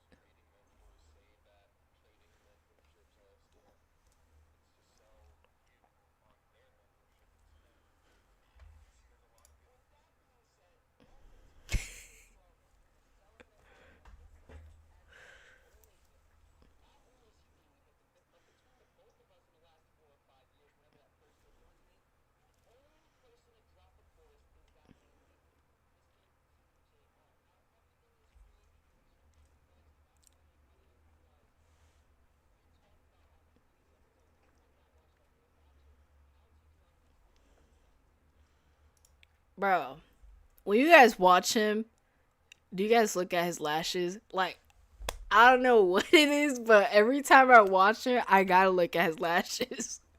He got really good lashes. It's kind of distracting. I'm just saying. No, but I do like his um what is this even called? His series. Like some of the things he talks about is actually things like what? Like I didn't know that. Like this one, I was shocked when I saw this.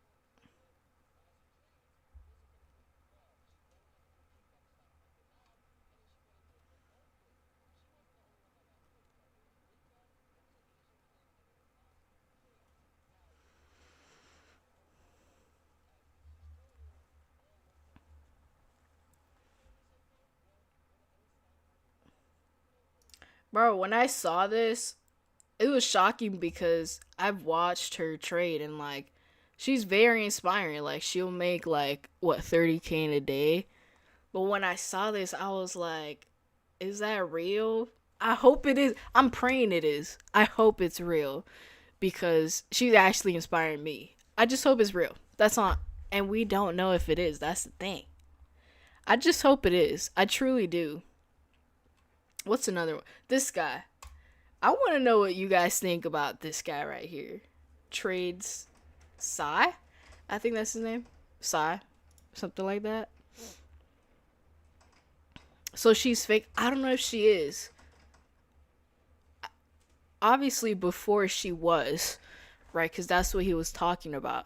But now, I mean, nobody really knows unless she's like cleared her name or whatever. Which I don't think she has. But I don't know. It could be real. It could definitely be. I hope it is real. I hope she's not fake. I hope she's real. Someone said, I don't know, he doesn't sell courses. He doesn't sell courses, which is why, like, I really like this guy. Because he doesn't sell anything. He's just showing his, his trading experience. But what he does technically sell is the unregulated broker. He promotes an unregulated broker, which is not cool, right? And if you guys don't know, if you promote an unregulated broker, it's different with every broker, but basically whatever money you put into that account, most likely you'll lose the account if you're a newer trader. So he'll get some of that money. And again, it's different with every broker, but for the broker that I know, for example, I made a video on it. What's it called? Hanko. They contacted me asking for, can you promote us? Da da da. We'll make partnership. The more money that I recommend to people and they add, the more money I make. So that's what I think he does. Which, like, some people will say, oh, there's nothing wrong with that. He's just promoting a broker. But if the broker is like very unregulated, you could get a lot of money taken from you, and you can't do anything about it, right? Because you already agreed to trade with the broker. But if you guys don't know, like, if you're trading with an unregulated broker and something happens, you can't really get the money back. Or a lot of unregulated brokers have their own platform or their own server to trade in. And there's nothing wrong with that. But if a broker can control your screen, they can make it seem like you got wicked out. When in reality, it could have been the broker itself. So that's why when you hear unregulated, you kind of just have to stay far from it because it's dangerous. And also, like, again, if you lose your money, you can't do anything about it because it's unregulated, and you knew that and you agreed to trade with them. But yeah, Mamba FX has Clarity FX unregulated. That's also sketchy. Not gonna lie, I like Mamba FX, but like, again, the unregulated broker stuff is just something to stay away from, honestly. Unless you live outside of the USA, or you live in a country where you can't really trade certain things, but you can trade an unregulated broker, then like that's your only hope. That's the only thing you can really trade. But for most people, like, you have other options that are regulated. And every time I talk about this, there's just always someone that says, like, that mentions, oh, with unregulated brokers, like, you have more leverage. But, like, you don't need a crazy amount of leverage to make money. You know, if you want crazy leverage, there's other ways to go about it. I think Nord Trades has done some sketchy things in the past. Oh, yeah. Yeah. Do you guys remember that Tradezilla, what am I saying? What's his name? Godzilla, something like that. And like, it was a whole thing. I think the whole trading space is, sometimes like I lose hope in it, honestly. Sometimes I ask myself, like, are people on social media like truly making money from trading? Sometimes I do ask myself that. Cause right now, like, the only thing you could really trust, if someone flexes proof about a prop firm payout, or if they show broker statements from their live account. That's really the only way to like clear your name, honestly. And then if you get payouts from prop firms, why not show your stats? That's another thing as well. What is it called? Godzilla. I'm not sure what he got exposed for, but like, yeah, this was what, 5 years ago. This video here.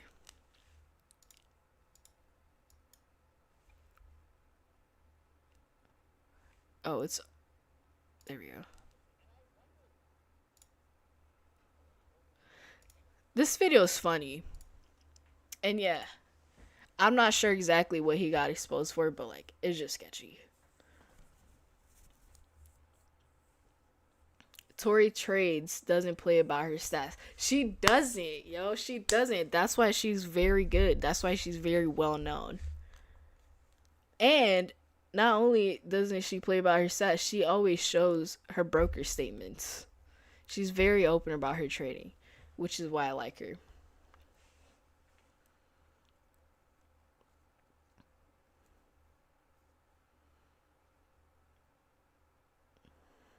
Just come to Miami and you'll see.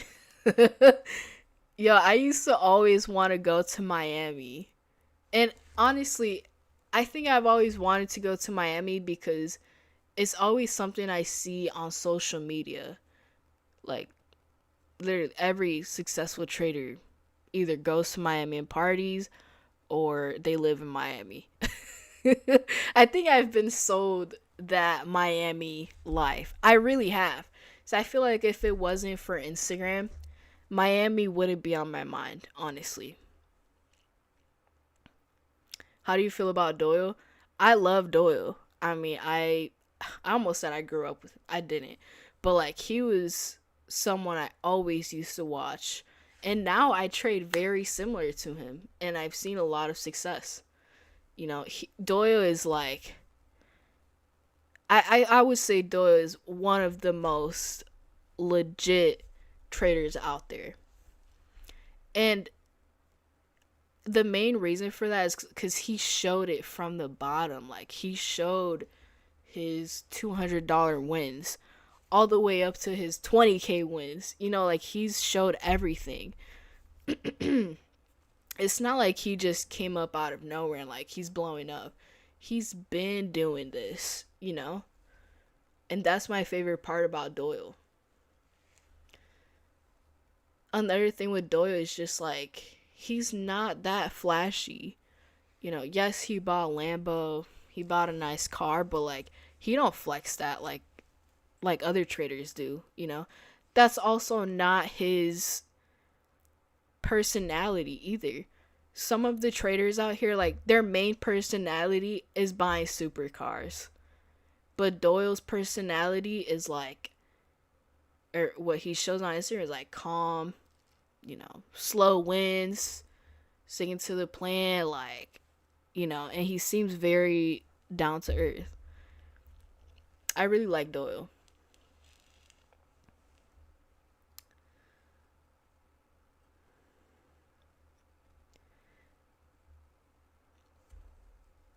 Just enjoying the free. Yeah, exactly. Literally, the freedom. Every time I watch his Instagram, it's like,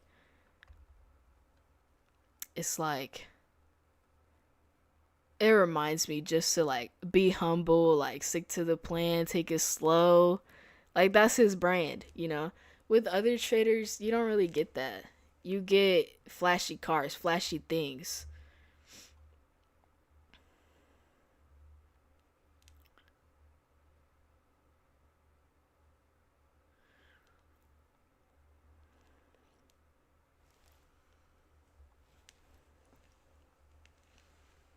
Yeah, I'm talking about Doyle. How's trailing drawdown? What do you mean? Like, what is trailing drawdown? Is that what you mean?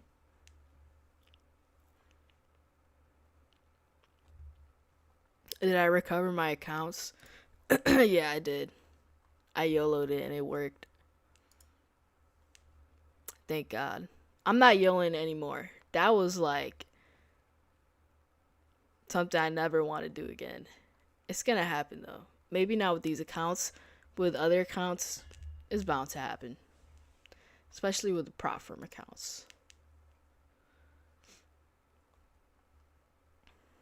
I was in his group in 2022.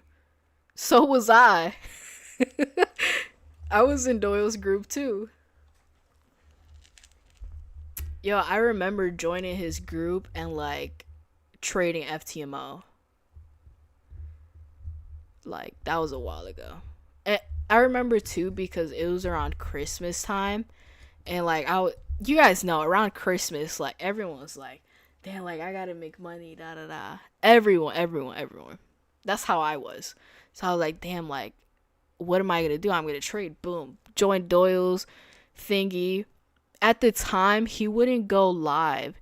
He would just like write out what trades he's going in. And like I was a beginner, so I was like, who's going in long, who's going in short? I'm going into whatever. And Doyle would be like, no, like it's not a good setup. I'd still take it. Like that was me back then. That was me back then. But I was only in there for like a month. Because I was a beginner and I was looking for like quick money. Doyle's not about that. He's about slow, consistent trading.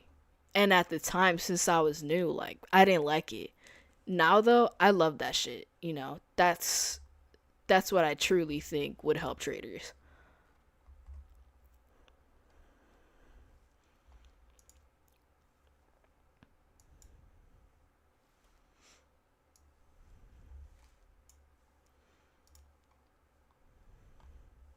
But yeah, this Nord trades exposing episodes that he's doing.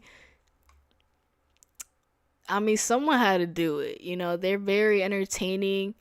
The numbers on them are really crazy. The facts that he comes up with is like, damn, like, how does he know that? He must have a team, you know. But also the thing with Nor trades and him like exposing, certain traders, a lot of the stuff that he talks about is stuff that isn't necessarily wrong, you know? A lot of the things that he exposes is like traders selling courses or selling mentorship or selling something, which there's nothing wrong with if it's real, if it's actually helpful. A lot of people just don't understand either. A lot of traders are entrepreneurs, so they sell things, which there's nothing wrong with, unless what they're selling doesn't work, you know?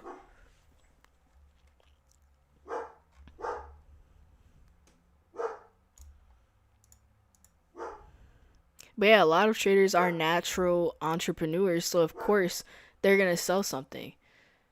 Another thing is too, like, a lot of traders need to do something else besides just trading.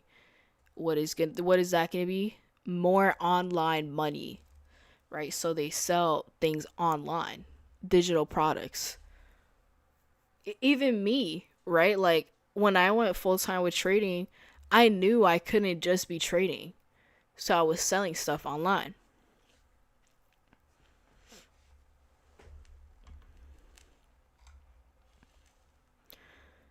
And something that I do find wrong, and it's not necessarily wrong, it's just something that is like,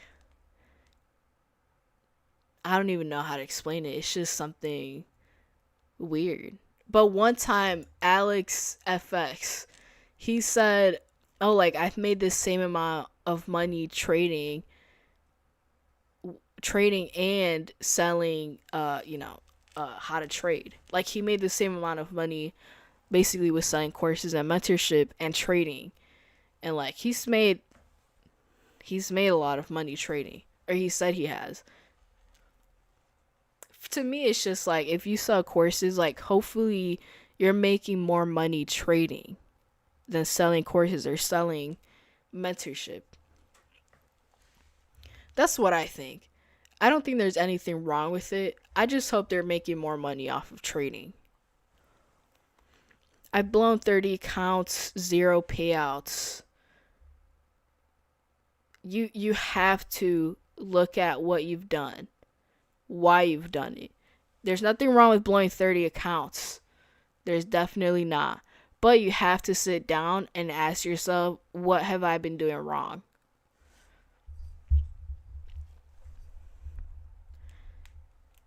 Because I think if you blew 30 accounts and you haven't sit back to like actually process what you've been doing wrong, you're not going to get anywhere until something actually changes. And something will actually change if you really look back at your mistakes. It's very uncomfortable, but it's very necessary.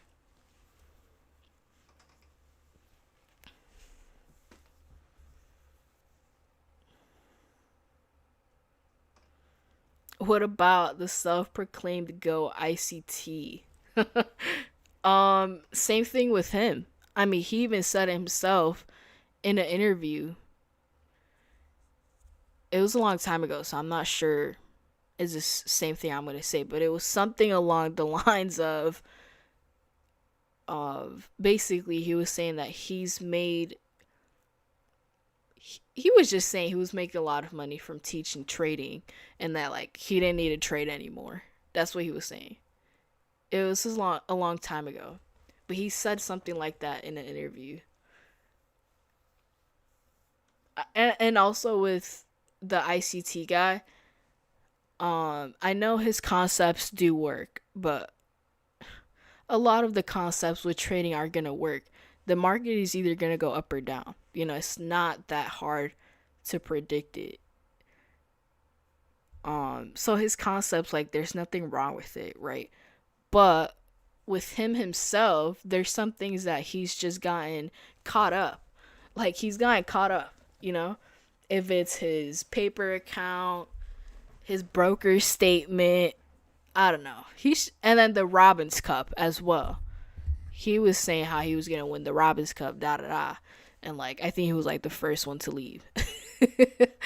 Something like that. I don't know. I think if he was a really good teacher, he should have been able to last more in the Robbins Cup. Also, with the Robbins Cup, what he did as well was he basically just crashed out. At least that's what I remember. He was just like over trading.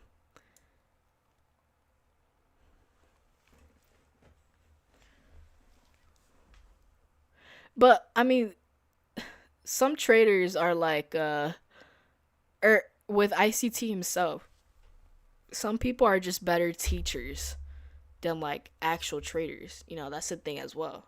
And I think that's what he is. Maybe he's just a better teacher than a trader. Maybe he's a teacher at heart.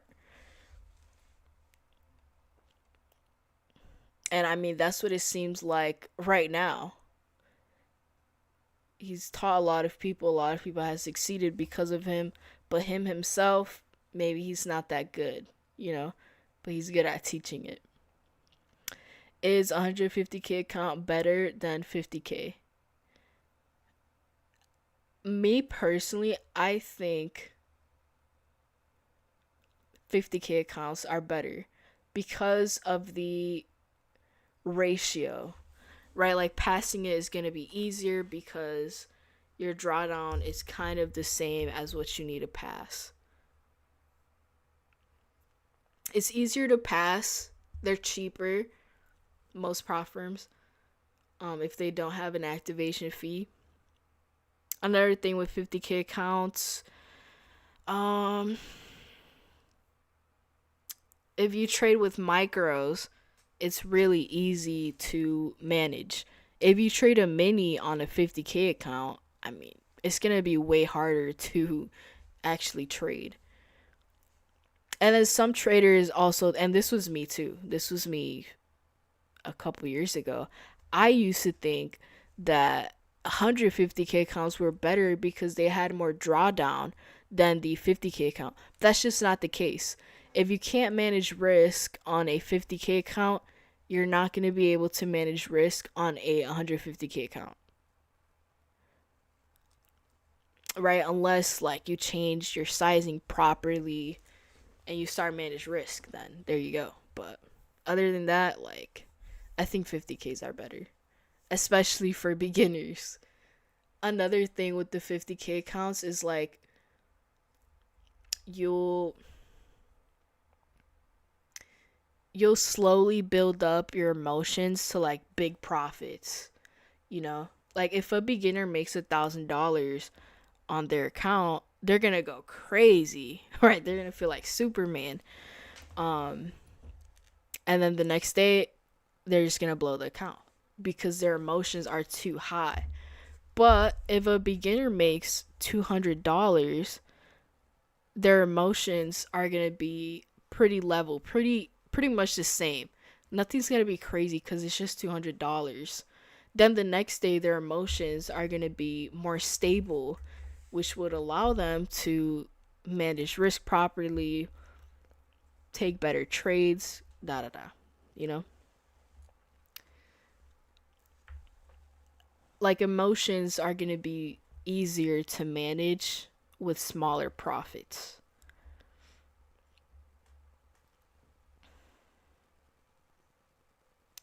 Like NFL, some coaches are great at teaching. Yes. That's funny. Does paper trading improve trading? Yeah, for sure. For beginner traders, yes. Yeah, for sure. Even for me, it improves my trading today because I paper trade when I want to break rules, which actually improves my real trading, Paper trading is very helpful.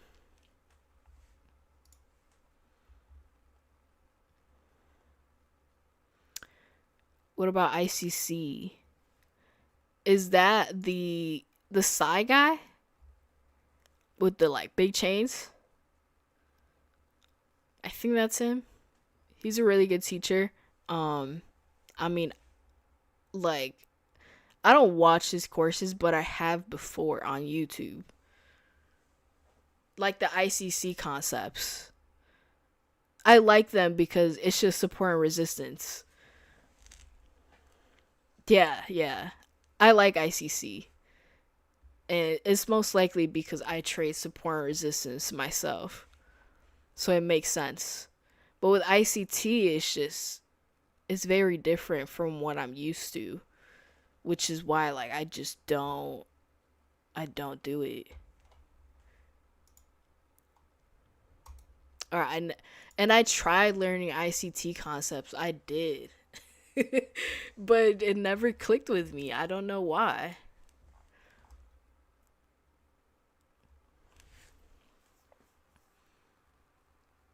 I was thinking the other day about just how like mainstream ICT is. Like if you scroll on Instagram trading videos, you're going to see a lot of ICT stuff. Again, there's nothing wrong with it. I'm just saying. It's very mainstream. Again, there's nothing wrong with that. I'm just noting it, you know?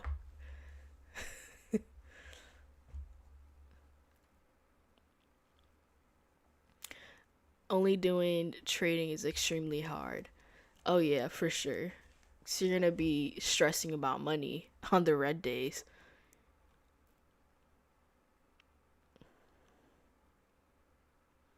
Unless you're used to it. Unless you're used to it. ICT took everyone's concept and renamed them. I like that take. I like that take. I love that take because it's literally just a different language, you know, but it's the same thing. That's why ICT, that's what everything with trading is. It's most of the same thing, either just different words, different sayings. Most of the things, though, are the same. And a really good example of that is just like what I remember seeing was just, it was a video of a girl just talking about, oh, like, guess what setup I took here? Either, you know, support resistance, supply and demand, or ICT fair value gap, something like that. And the answer was all of them. It was all of them. It was supply and demand, support and resistance, a fair value gap. It was just a different way of saying it. And I was like, yeah, that makes so much sense.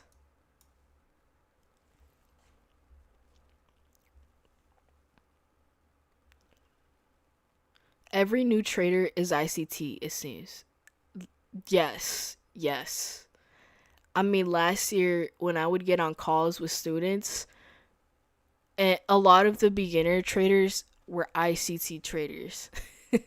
I remember I talked to a girl and she was like, yeah, like I just bought TJR's course.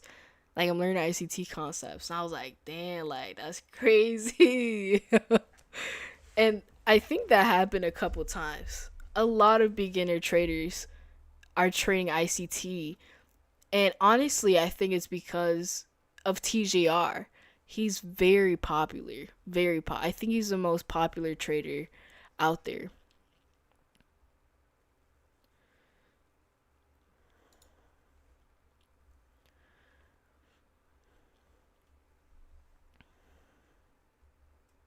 Can't believe people out here buying courses. I mean, I've bought a lot of courses, and the reason I would buy courses, and I think this is for everyone that buys a course, is because you can learn free things on YouTube, but not in the order that you know it should be. If you buy a course, it could be the same things on YouTube, but in the right order.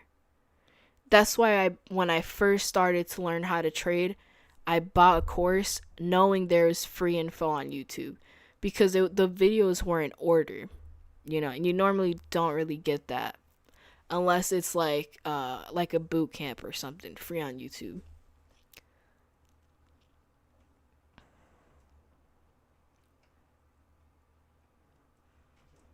You'll be more confused trying to learn ICT. Yeah.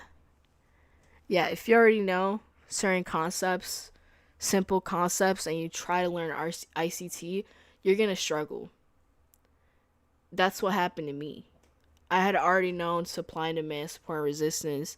Then I tried learning ICT and it just didn't click. Thank God I was too dumb to learn to understand ICT. Yeah, me too. Same. Like, not even joking. I mean, I don't want to call myself dumb, but like, it was just like I couldn't understand it.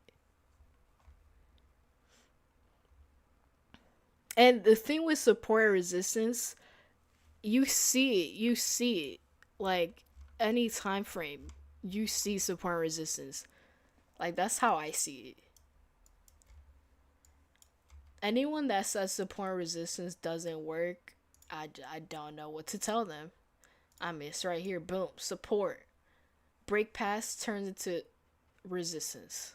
Like I see it everywhere, and that's how I trade today. Is like if we break past something, then it has to turn into the opposite thing. Like right here, if this was resistance, it has to turn to support. That kind of um not clarifies, but it helps me be more confident in the move. Even right here on YM today, boom, you had this area of resistance here. You broke past it. We retested it, and it turned into support. Like I don't know. I see it everywhere.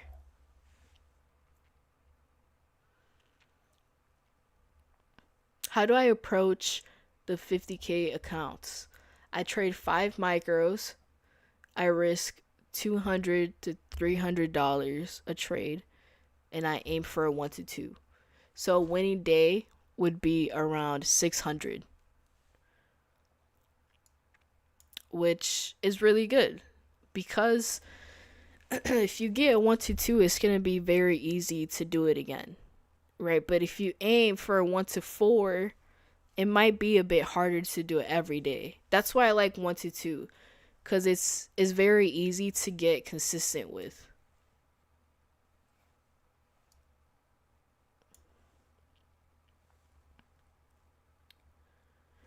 What's the average that you would spend on a course? Well, the first course that I bought was like $200. Would I spend $8,000 or even over $1,000 on a course? No. That reminds me, I had last year I spoke with, it was another girl actually, and she was telling me that she was gonna buy another course, and this course was like $5,000. And I told her, I was like, and she told me she was gonna split it with a friend.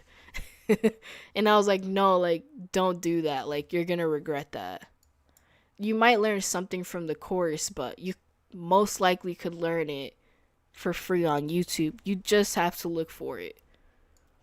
If you're gonna buy a course, like, number one, make sure you could afford it. And number two, make sure whatever's in the course is actually gonna help you. But for me, it's like, if I'm first starting out on something, I can't spend what over $1,000 on a course. That's just, to me, it's just a bit of a heavy investment. Unless it was mentorship. If it's mentorship, then you actually have someone that you can speak with and they could actually help you. But of course, it's just you. So it's different. But even with mentorship, I've seen,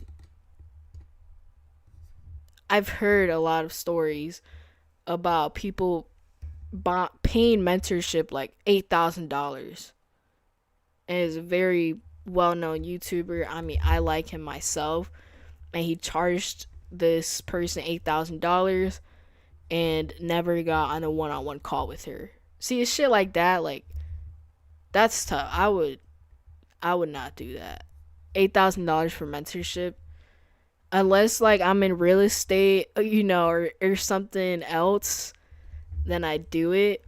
But for trading, like, not really. I'd look for something cheaper.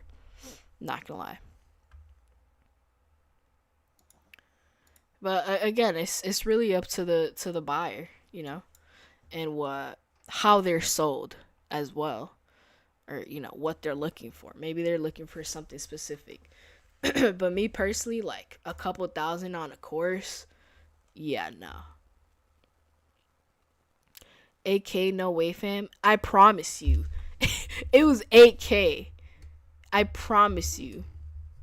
Yes, 8K for one-on-one mentorship. And I know this because someone told me. It was through an Instagram DM, and I was like, that's crazy. Basically, she got on a payment plan. That's how she did it. She got on a payment plan on her credit card. That's how she got the 8K. Still crazy though. I mean, that payment plan, that would be, depending on the payment plans, it'd still be pricey. Is the person Warren Buffett? No. I'm coughing. No. But he's very well known. Very well known. Even I like him. He's into, he trades ICT. He talks a lot about psychology. And recently he's been very into speaking about religion. I think you guys can guess it.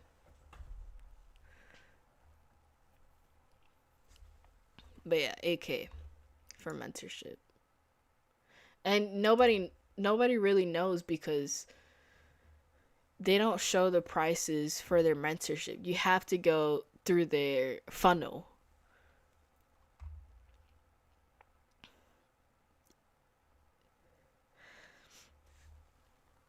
Yeah, Legend. You're right, Legend. Legend already said it. Legend done. Yeah. Which I like him. When I heard that, I was like, damn, like, why? There's nothing wrong with it, but if you tell someone, there's one on one included in this and not give it to them, that's the part that's messed up. The mentorship is not messed up itself. But when you promise something, you don't really give it to them, that's where things like get messy.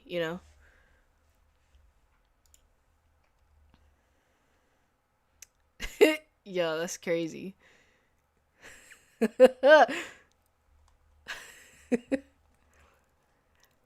I approached one guy about options trading. He wants to charge 1,500. I mean, 1,500 is not horrible. It could be way worse, but it's also pricey, and it also depends on what is included in the mentorship or in the course or whatever. Then from there you can really see if it's actually worth it. That's a scam basically. Yeah. Paying for something you don't get exactly. And I mean if that happens with mentorship, it's just hard to get your money back because it's not like they have, a support system. And if they do, they're in control of it. So it's hard to get your money back with mentorship if that happens. Also, just some mentorships don't have what you call it, a refund policy. That's also something to keep in mind.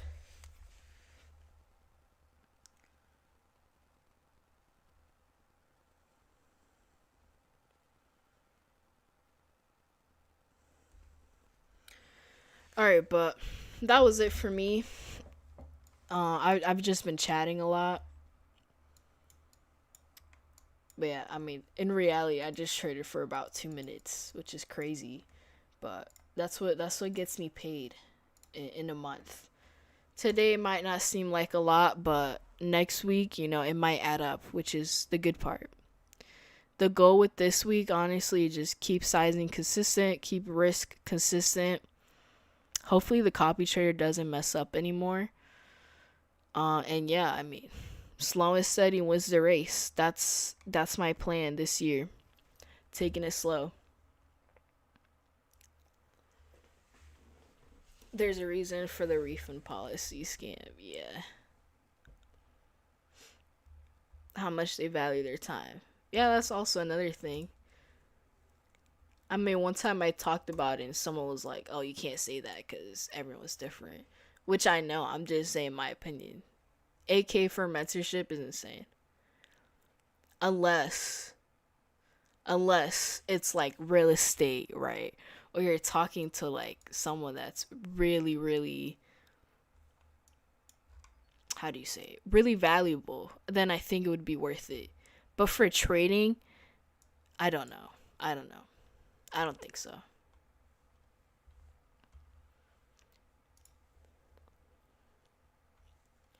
All right, well, I'll see you guys tomorrow. Yeah. Tomorrow we have CPI, I'm pretty sure, so we'll see how that is. Today was a very good open, but you can clearly see the market slowed down after the first 15 minutes. So, hopefully tomorrow is better when it comes to that. I think the open will be strong. If it is, then hopefully it's a good breakout or just a trade that touches a zone. That's what I look for.